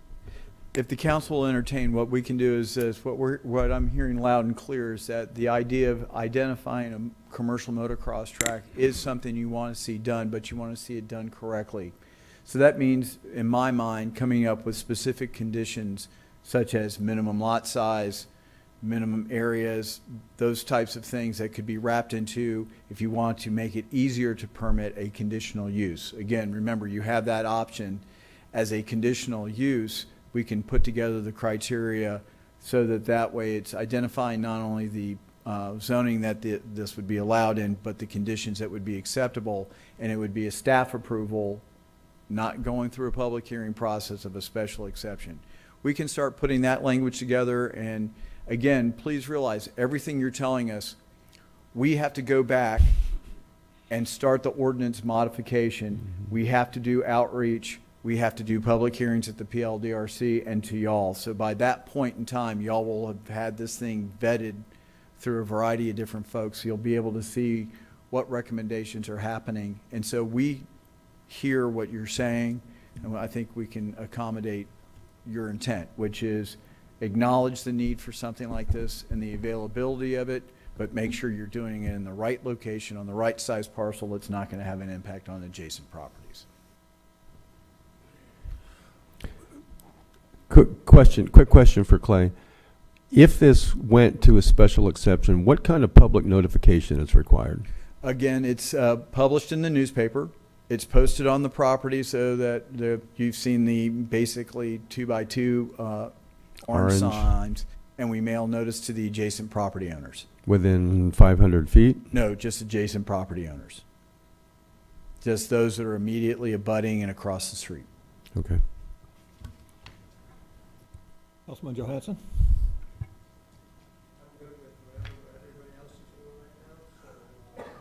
We'll be voting on this as it comes, and it sounds like we have a majority right now, so I can go either way.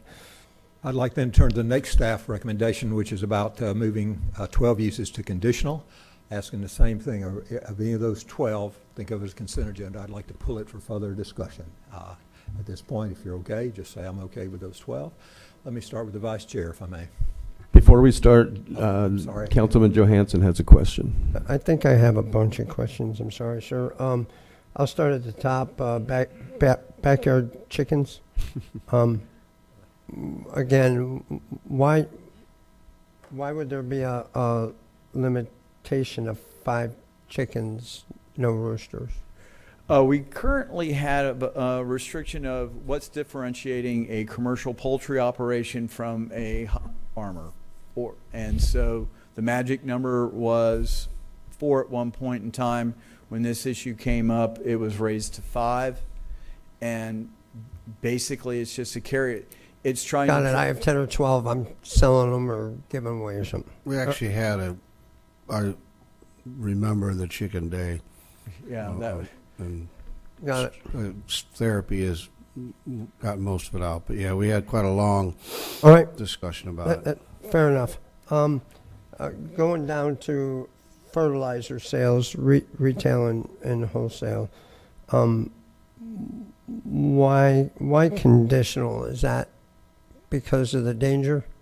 It's mainly because it's a commercial operation. If you look at the zonings that those are allowed in, those are agricultural. Okay, so it's because they're commercial and you're just covering it. Got it. Mobile fuel dispensing vehicles,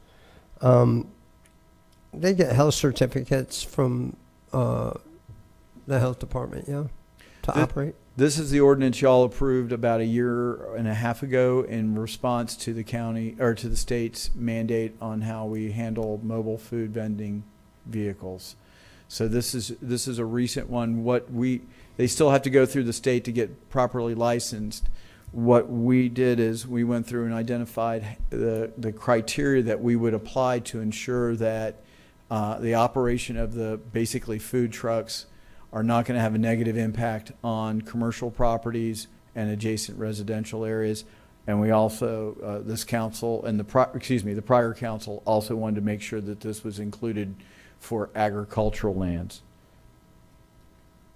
So, okay.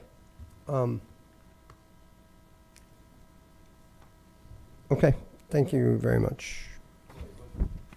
One more question about the food trucks.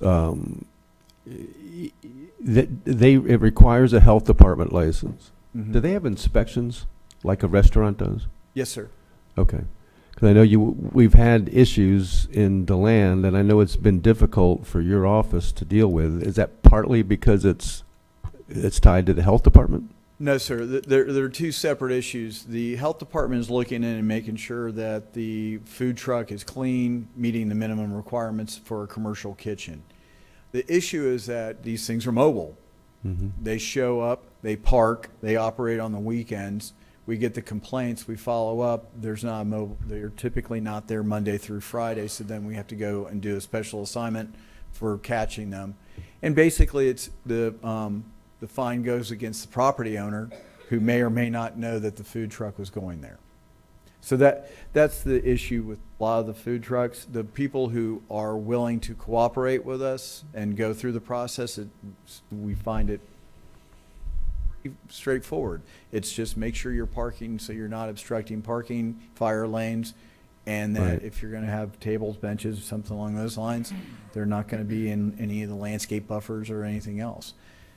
So I would say it's good for those who want to follow the rules. On the weekends, it is a cat and mouse game from a code enforcement perspective.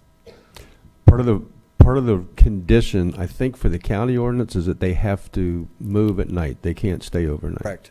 I just want all the council to be aware of that. I don't know if they like that or not, but that is a condition that we made. Matt Reinhardt. Thank you, Chair.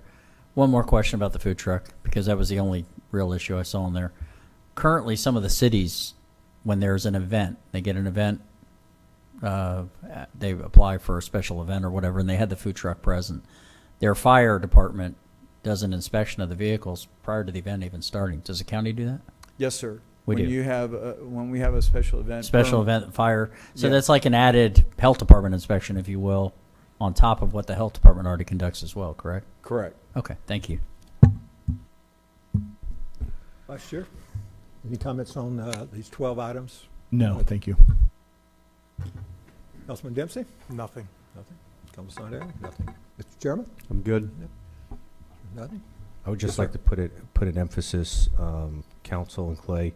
Mr. Johansson brought up some good things that are agricultural related, and just breezing over this. A lot of my district is agriculture. There's all over, but Florida Greenbelt law mandates that only lands that are used primarily for bona fide agriculture be classified as agriculture. Bona fide agriculture purpose and good faith commercial agricultural use, i.e. land that is being used for agricultural purposes with the intent to make a profit.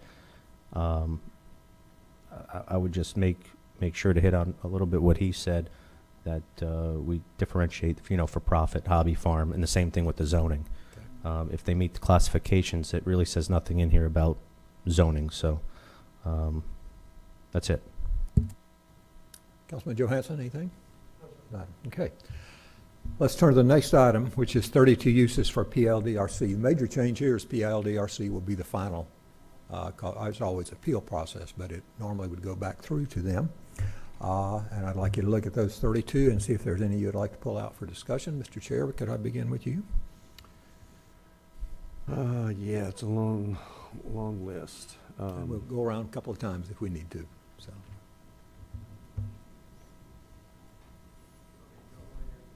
Go ahead. Councilman Johansson? Yeah, let's look at the first full page there, couple down. Premises other than hotel, restaurant, congregate, living room, meals, lodging, blah, blah, blah, blah. Bottom line is 7 persons unrelated to the owner. Why do we come up with 7 persons, people? Do we know? That's pertaining to boarding houses where they are doing that. And the definition of family in your zoning ordinance, there's 6 people not otherwise related by blood, marriage, or adoption.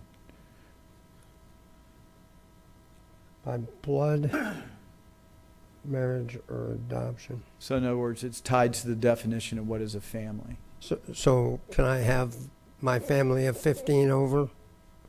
Yes. Yeah, okay. Even though they're not siblings or my wives or anything like that. Correct. Okay. Well, you never know, right? Let's go down to 9 of 11 or page 01-9. Mobile fuel dispensing vehicles again on agricultural or construction sites for less than 1 hour.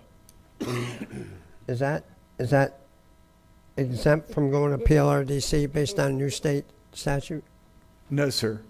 That is tied into the ordinance y'all adopted. Again. And we said less than 1 hour? Yes, sir. Okay.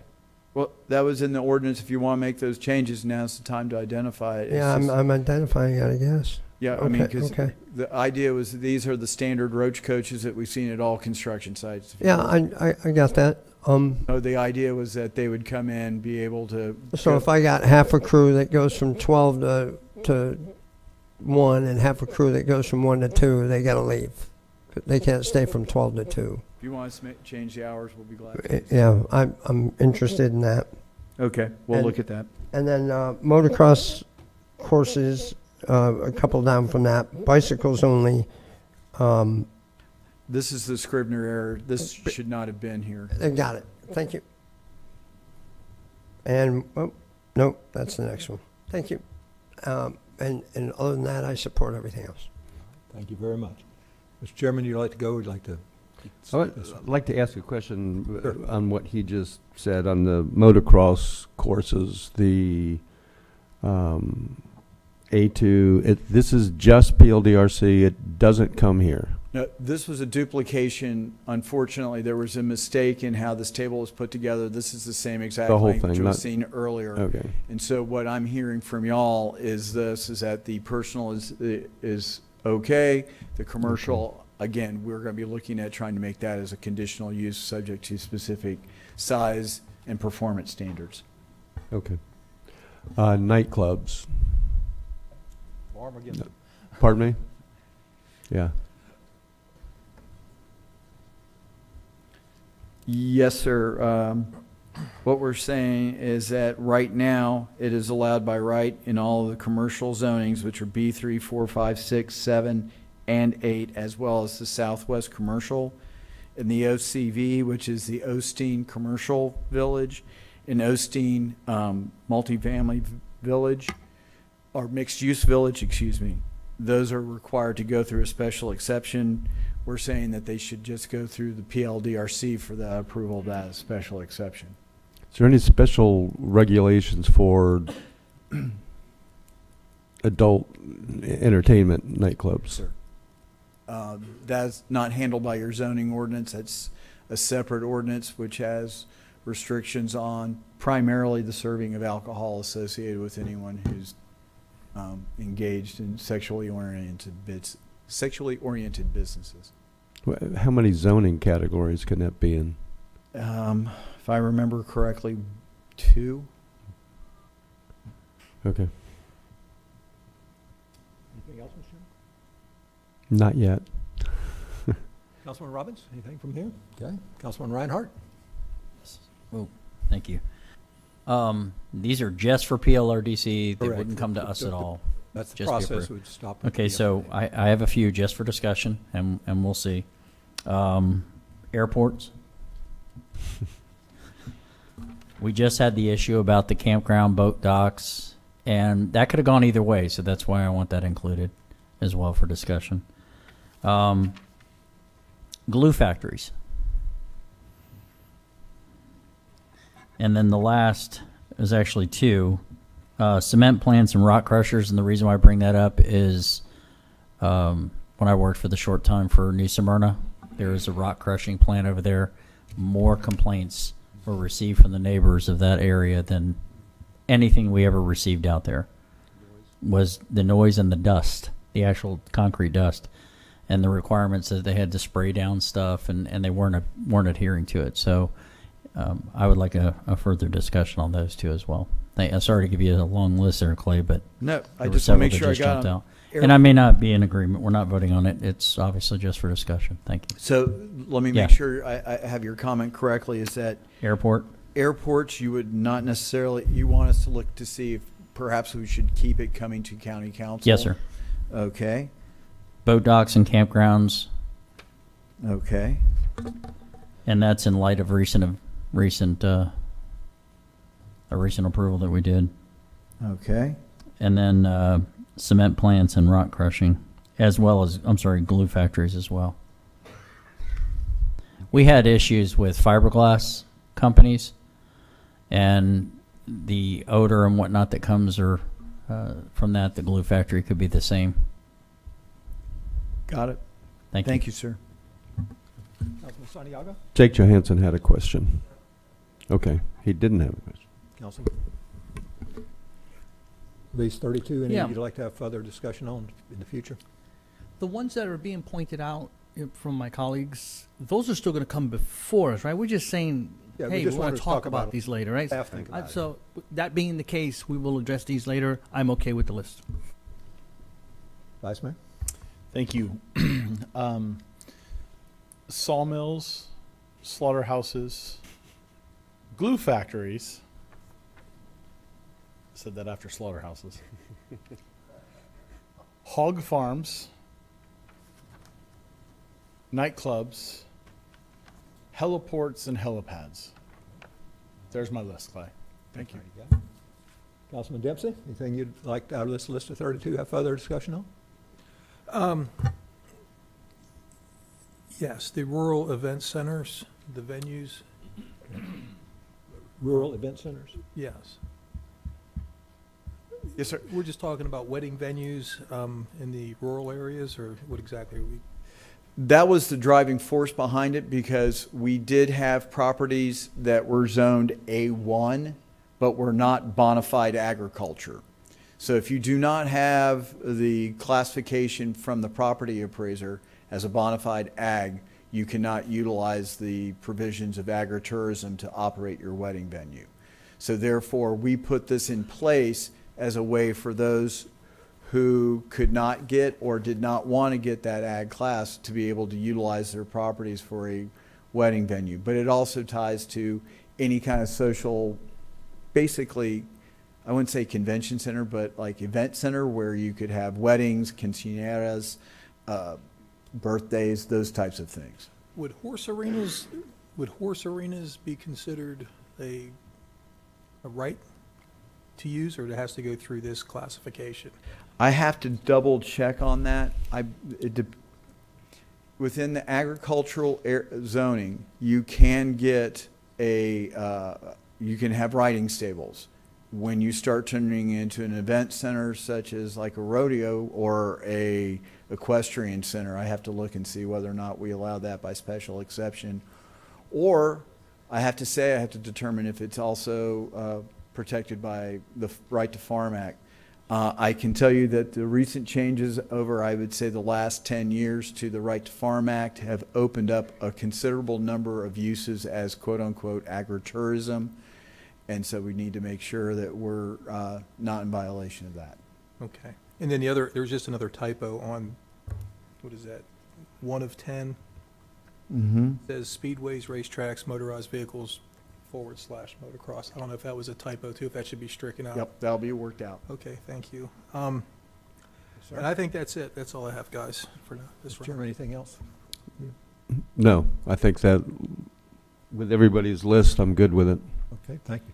So let's turn to the last thing. There are 11 uses staff are recommending you keep as requiring special exceptions. Are you okay with that list? Is there anyone you'd like to move out? Mr. Reinhardt, why don't you go? I was waiting to see. No, I'm good with this. Okay. Councilman Robbins? Good. Councilman Johansson? Yeah, I had a question, but I may have resolved it. Can we look at the last 11 of 11 hazardous waste transporter facility? Council, Okay. is that up in PLRDC as well? No, this That's council. That would stay with council. I thought I Staff saw it. recommending Hold these on. stay with council. Yeah, I thought I saw it up here earlier. All right, I'm good, thanks. Councilman Dempsey? Vice Chair? Why is Glue Factories on this one too? Do you see that? Yeah. That could be. So should Glue Factories maybe shouldn't have been under PLDRC? Is that right, Clay? Let me double check. Okay. Well, I raised it anyway. maybe A both. couple of us brought it up. So, Yeah. but I'm good. I'm good with the list. Okay. Councilman Santiago? Good. Okay. Mr. Chair? Just quick question. Do we have at least one of these in every category? Or are some of them non-existent? They're just a category, but we don't have a glue factory? We had one, I'm sure, at some point. We will have one at some point, you're saying? Okay. Yeah. I'm good with the list. I was just, some of them are pretty unusual. I just wondered if they're already here, because I'm not aware of them, but I'm good with the list. It should get council approval. Okay. All right. Thank you all very much for that. We'd like to now turn to the next item about permits. And so Clay, you're up again. Yes, sir.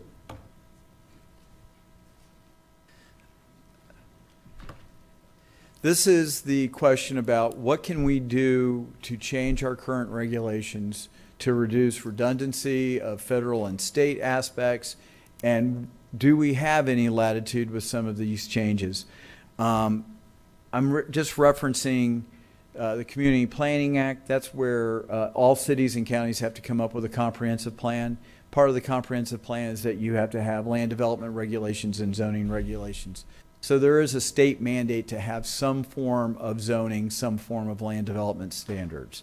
The county charter has an establishment to require minimum environmental standards. Those are identified in the charter, and they are implemented through Chapter 50. Those are the standards that apply both inside the cities as well as the county. But let me make sure it's clear on how that's implemented. The cities are to either adopt by reference or adopt their own ordinance that incorporate those minimum standards. They can be more restrictive, but they cannot be less restrictive than what the county has established. And that includes wetlands, tree preservation, stormwater. We look at the other regulatory framework, the one that a lot of folks focus on, do I need a building permit? The Florida Building Code came into place in 2002 in order to assure consistency across all 67 counties and all of the cities for minimum building code requirements. And as such, we as a county have very limited opportunities for changes. You can propose a local amendment. Those are very difficult to prove. You have to show that there's something unique and completely different from a building code perspective for that particular jurisdiction, and it has to be approved by the Florida Building Commission. Similar situation with the Florida Fire Prevention Code. Your zoning ordinance is really where you have the greater latitude, and as well as with the land development regulations. And let's clarify, zoning talks about what you can do on your property. It takes your broad-based land use that you get in your future land use and says, okay, this particular piece of residential land can now be used for R4, so you're subject to the R4 dimensional standards and permitted uses. The land development regulations tell us how you're putting in your stormwater, how you're protecting the trees, how you're putting in utilities, the roadways, all of those things along those lines. So what your staff did, and for those who are looking, working from left to right on your screen, we identify the code, and that's specifically the chapter within the County Code of Ordinances. We identify the topics. Is it required by federal? Is it required by state? Then we also jump into local requirements. Is it something that's contained in the comprehensive plan, or is it something from the charter that we have to mandate? This last bullet on this page, I really want y'all to understand this, because this is the exact opposite of what you're telling us to do.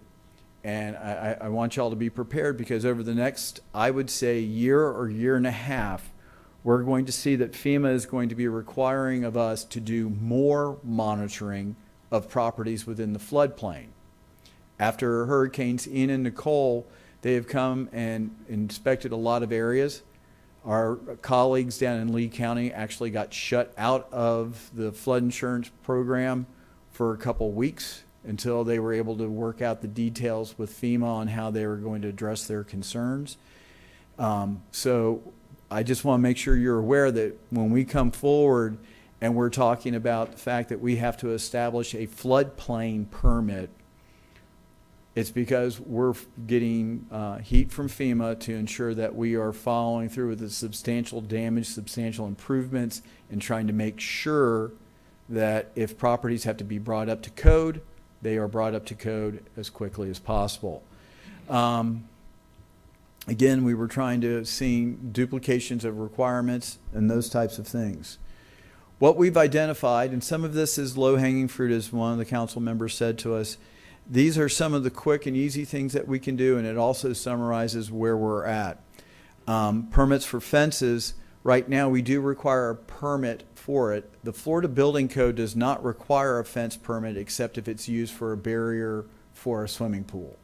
So if you just are fencing in your backyard, it's really for verification of zoning requirements. If you want to do away with that, we can do away with that, and so therefore it would be up to the individual property owner to check with the county to verify that the fence that they're planning to put up is in compliance with the zoning, and we would basically seek compliance through code enforcement. We're working through some of the sheds. Depending on when you looked at our codes, at some point, if it was under 120 square feet, a permit wasn't required. In some of these areas, the codes have changed. So we will be looking to see what we can do, and must allow the placement of sheds to the maximum extent without permits or additional permitting process. The criteria for variances, you've already told us, we're working through that ordinance. We're changing it so it's strict adherence to the 5 criteria is no longer going to be in place, but adherence to a majority of the criteria. This is an item that was brought up in regards to some of the responses for our requirements for planned unit developments and special exception, or excuse me, and as it relates to natural vegetation retention areas and open space and those requirements. This is something I believe that if so directed, we can meet with the Volusia Council of Responsible Development and come up with some alternatives that will be worthwhile. This is an issue that staff has identified to you. This council and previous councils acknowledge the importance of accessory dwelling units as a way to assist people with either providing for affordable housing as well as dealing with aging parents and kids that just won't leave. And so what we've discovered is that the permitting of ADUs, we identified them in our impact fees as a standalone. So there's a fee charged specifically for an accessory dwelling unit. When people get that bill, they kind of have sticker shock.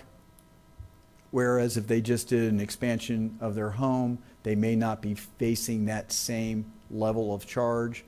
So we felt it was appropriate to eliminate that as a specific use in the impact fees and just treat it as an expansion of the principal structure. Then other code changes that we're working on, the exempt subdivisions to 5 lots, that has been, we're working through it with your Planning and Land Development Regulation Commission. That should come to fruition shortly. Shipping containers, again, it seems very straightforward. Unfortunately, it's converting a metal box into a habitable commercial structure. We have to make sure that we're addressing it both from a building code and from a zoning regulations. That also should be coming to you shortly. And then lastly, we have basically redone what our restrictions on parking of trucks and trailers. We are aware of the concerns that were identified about the size of the vehicles, and we're still working through those issues as well. I also want to talk about procedural improvements because I know y'all get on a daily basis, oh my God, it's taken forever to get my permit through Volusia County. What can you do to improve it? We acknowledge that we've had some staffing problems, and actually through your approval of various contracts for assistance through our planning consultants and use of our building consultants, we've been able to do so to the point that I found out just the other day our new land development manager was able to get a list of 400 applications that were queued up down to 50 over the last month. So we're making a very strong, committed effort to get the staffing or at least the consultants there to help us. So one of the things that we're going to see is that Open Counter, again, George and Suzanne authorized us to bring it forward to y'all. Y'all have approved it. This will be an electronic ombudsman. Councilmember Johansson was asking me about what can we do to help our interface with the public so they can do due diligence, so they can make the decisions quicker. This will be it. If you have someone who is internet savvy and able to utilize that software, it will answer a considerable number of the questions. As I talked about, the expansion of support staff for, in our land development, planning, and zoning, I cannot speak more highly of Lou Paris and Riccardi over at Economic Development. They've been working with us to come up with not just an ombudsman, but also a concierge service, and it's being applied also to our code enforcement efforts as well. So they are doing a great job. We recently updated Connect Live. Over 90, almost 95% of our applications in our building division are online. So the application wizard that's been added to our Connect Live software is going to make things a lot better. We've already heard initially from some of the members of the VBIA about how it's helping out with them. Y'all just approved an efficiency study with Plant Moran. They're going to be coming in. We have a call this week to kick off that project. By December, they will identify how we can improve our process. And the reason why you see this contract is that many times you get caught in your own system and you can't jump above it to see where you're going, and this is where we need that help. And then lastly, NRAC, a committee that was started with the previous council and continues to operate today, has already made some recommendations on low impact development that we're finalizing. They've also worked through their stormwater discussion with Tad Casebeer and Ben Bartlett at their last meeting. And then also they're nearly complete with all their recommendations on tree preservation and wetland preservation. So those will be coming to you as well. So now back to her. Obviously, there's a lot going on. I'd like to question here is you want staff to move ahead with these actions. Let me just go address any one of them if you would, if you're concerned about it. Otherwise, say I'm okay with them moving forward in all of them. Councilman Robbins, got to start with you. Of these four, you okay to move them all, or you want some further look at any one of them? I was trying to pull up the master list. You mind circling back with me? Sure, I happy to do that. All right. Councilman Johansson? I have no problem with the 4. Okay. Councilman Dempsey? No problem with the 4. Vice Chair? Yeah, I appreciate this, and Clay, I just want to say, you know, as long as it's not for a pool, Right. defense permit, which it isn't, that accessory shed under 400 square foot, I thought that was great as well, because you have people screaming and yelling about the permit process for that. I like that. And the other two I'm fine with as well. Councilman Santiago? Good job, staff, on capturing what we've been saying for several months. I like it. Thank you. Chairman? Just one quick question, probably for Clay. ADUs, how does this affect the impact fee?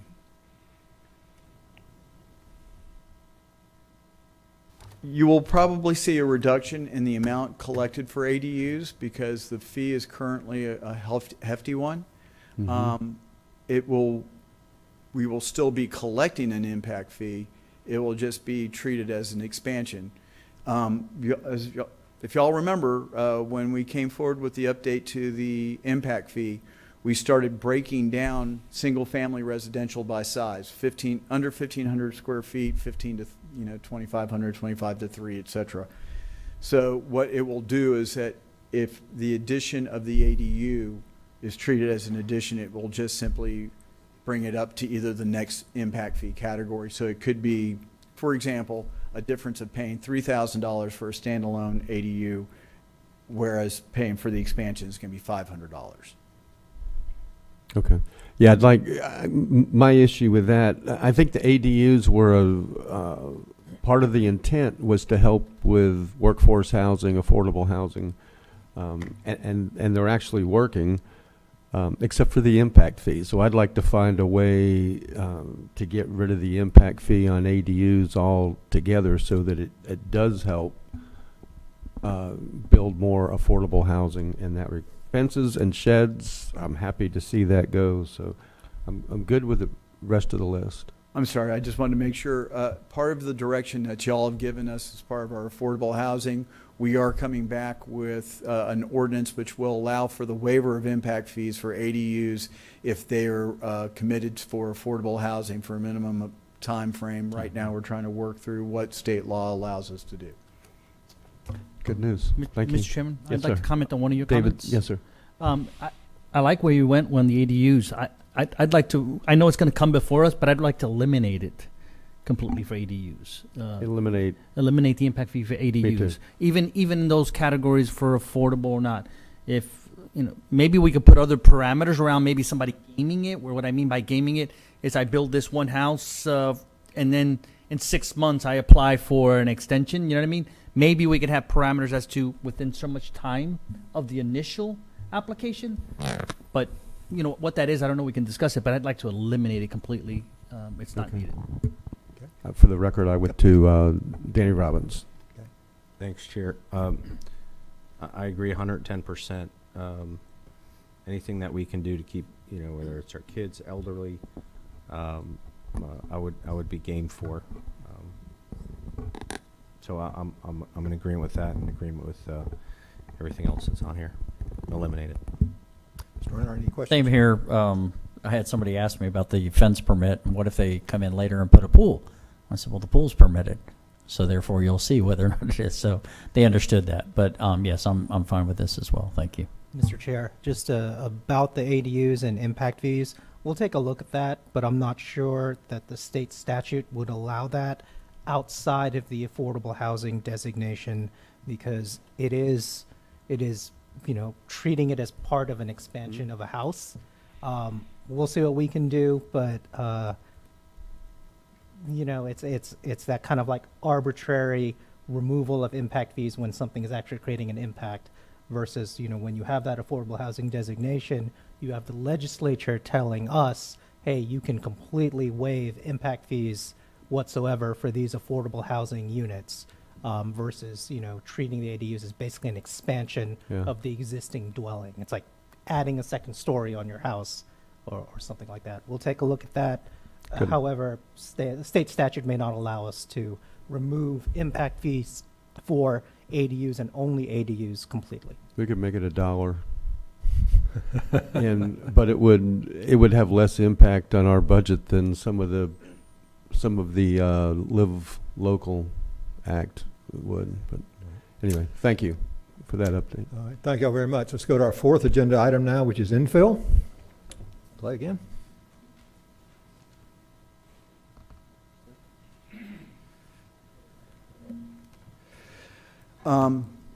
Infill development is a tool that has been identified by the planning community as a long time to help to discourage urban sprawl.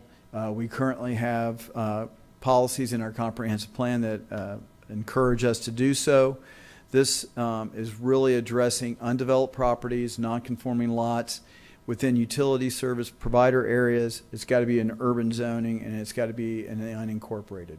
So the whole point is that within these areas, and this map, everyone needs to look and see, this is a map reflecting the current utility service areas for all of the people who have water and sewer. So going from the north to the south, on the east side, you've got Volusia County, then you go into Ormond Beach, all the way down to the county line where you see that one area is serviced by farms and utilities. Then over on your west side, that large yellow area is Deltona. Then you have pockets of Volusia County, Orange City, DeLand, Lake Helen, And up towards the north, you do have the city of Pearson has a utility area.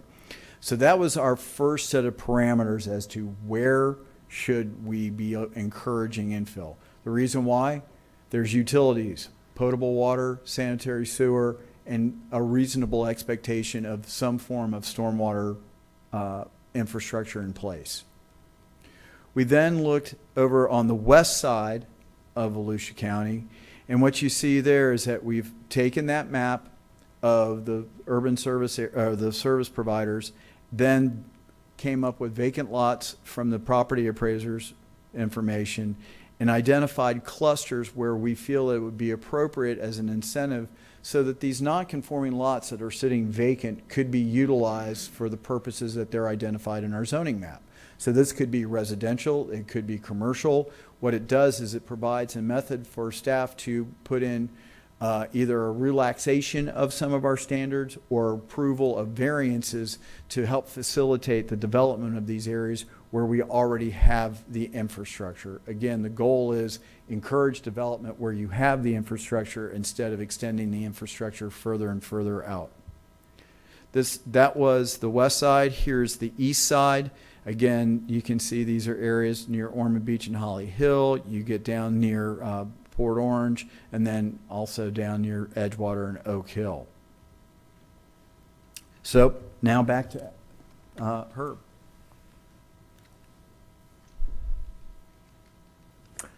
Here are the criteria staff are proposing. I'd like to just get your feedback whether you are okay with these or any other criteria that you would like to have discussed today. Councilman Santiago, can I begin with you? Before you start, Jake Johansson has a clarifying question. Yeah, I have a question. Clay,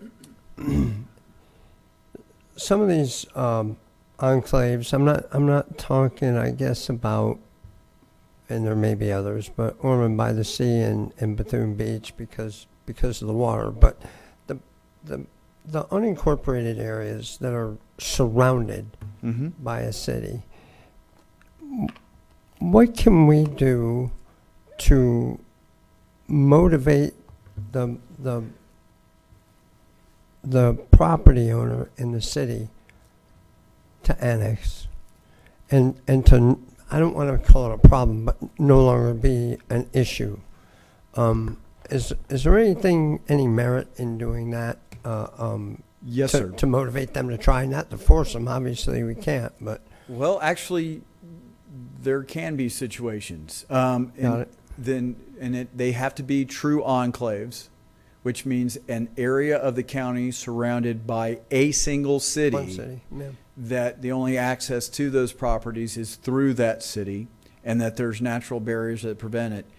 The city and the county can work together to have an annexation agreement where upwards of 110 acres of the enclave can be forced to annex. We've done that once in the last 8 years I'm aware of with the city of Orange City. Like this example down here on the screen right now where you see Hand Avenue, Clyde Morris, and Nova Road. Right. That's not an enclave even though it looks like it. That's because you have 3 cities surrounding it. You have Ormond, Daytona, and Holly Hill. Sure. So unfortunately that would not be applicable, but some of these other areas we can look at and identify those as well if that's something that the county wants us, council wants us to entertain. I'm inclined to, again, back to that, communicate with the property owner. I would like to try to find a way to motivate people to do that. Just not because, I mean, they're out there all alone. The sheriff's not going to come running to them. It's going to be the local law enforcement. It's going to be the local ambulance. It's going to be a local fire department. I think it would just be advisable to try to motivate them to annex in. And if the answer is no, the answer is no. But we find a lot that these folks like to be out on that little island until they need help from the county, and then nobody comes, and then they say we don't get any support from the county. So that's my one thing on these items. Other than that, the infill things I think are working out as best as we can given the situation we have. Thank you, Councilman. Councilman Santiago? I like the criteria. I think it gives you plenty of parameters to work with, so I'm okay with it. Vice Mayor? Yeah, I'm good to go. Thanks. I'm Councilman good. Dipsey, come see. Councilman Good. Reinhardt? Good. Councilman Robin, Mr. Chair, the criteria? Which one of us? You. He Okay. gave me the high signs he walked in. Oh, okay. I didn't see him. Nonverbal. Yeah, I'm good with the criteria. I think this is also really important for our affordable housing program. That's one way that we can help that move forward. So, Okay, all right. Well, thank you all very much. We've gotten through the agenda. I did say we would take the time allowing if you had some other ideas or questions or just things you'd like to generally discuss with your colleagues. Don't open the door. We're doing good. This group Well, will we'll be here just, till 10. Okay. I will go around quickly. And are you just concluding comments for the day? Yep. Councilman Johansson. I appreciate George, staff's work on this, and I know this is just the beginning, and I know there'll be some healthy debate in a couple, probably the next meeting, maybe a little longer than that, but I'm looking forward to these coming back for debate. I encourage the public to come and speak. Because this was a workshop, they didn't have the opportunity, but I know they have a lot to say. Feel free to reach out to us with your concerns. We all have email addresses, and we reply as quick as we can. And keep something in mind with these changes that everybody talks about the developer and us being in the developer's pockets, but a lot of these changes or discussions that we're about to have apply to citizens of Volusia County. It's not just the fence and the 7 chickens or the 5 chickens. People want to open up small business. People want to do things on their ag property. People want to ride their mini bikes and motorcycles on their own property. And for those who like more regulation, I live in a gated community with about 8 HOAs with so many covenants and restrictions that I have like 5 colors that my front door can be. So if you like that, I don't, but I live there. If you like that, then that's the place you want to live. If you want to live out in the country, then just get to know your neighbors so you can communicate them what your likes and dislikes are about what they're doing. But I appreciate everything that everybody's done here today. Thank you. Robbins? To echo that, absolutely, he hit the nail on the head. You know, in unincorporated county council and the public, this is a way of life for a lot of us, and it goes to our quality of life.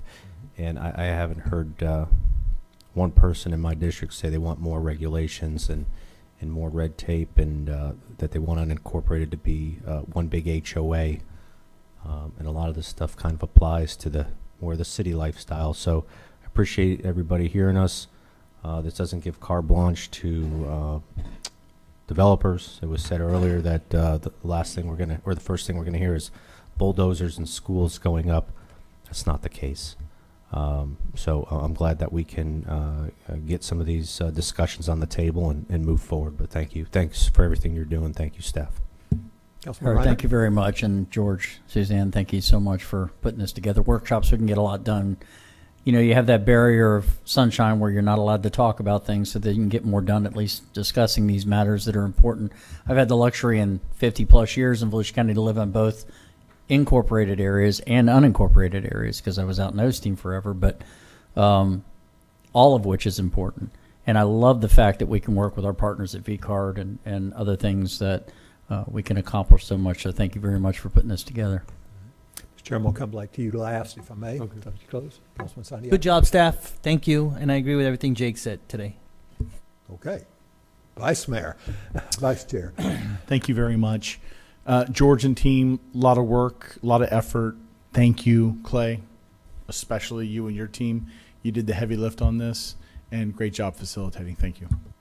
Councilman Dempsey? Yeah, I just like to reiterate everything that Troy and Jake said. I mean, and everybody else. I mean, the staff did an incredible job putting this all together. And again, it's just trying to get as little regulations and stuff in this county as possible. And promote property rights. And just like Jake said, if you want to live in a more restrictive environment, then, go to a place that's designed for that. Otherwise, like Danny says, if you want to live in the country, then there's, there's more room to grow, I guess, or play. So thank you guys for everything and your time. Before I go to the chair, I'd like to ask the manager if you'd like to make closing comments, if you would. Well, just thank you. Thank you for the, it really was a team effort, but definitely Clay and his team did a lot of heavy lifting, a lot of work on this. This was great. It gives us exactly what we need to put together a plan of action, and we'll be coming forth with you. And if anyone has any concerns about being able to speak, like has been said many times, you'll have plenty of opportunities, because these will involve ordinance changes, which will have quite a bit of public speaking at that time. So again, thank you. And thank you for coming in an extra day for it. Appreciate it. And thank you for the opportunity to work with you. Y'all are doing just really interesting stuff. You're a fun group, challenging, and no lack of ideas. Mr. Chairman, if you'll close. Clay, I just want to say to you, you gave me, in a discussion a few days ago, probably the best news. You reiterated it here again today, that your office clearing of a backlog that was troublesome. That was really good news, and I hope that we will continue that. I'm very pleased with the new software, the systems, and so I would just like to say this. I hope this doesn't wreck the whole, everything we've just done. I think there was tremendous agreement. I view myself as much of a property rights person as anyone else on this council. I think it's foundational to a healthy republic. I want to keep in mind, for me, and I think everybody else feels the same, that property rights also affect your neighbor who has property rights, and that's why these things are sometimes so difficult. My property rights stop at Don's door when I have a cannon and competing with his motocross track, and that's not. I think actually happen to think your practice track at your house is quite beautiful and well done and well maintained, and I hope your son continues to win.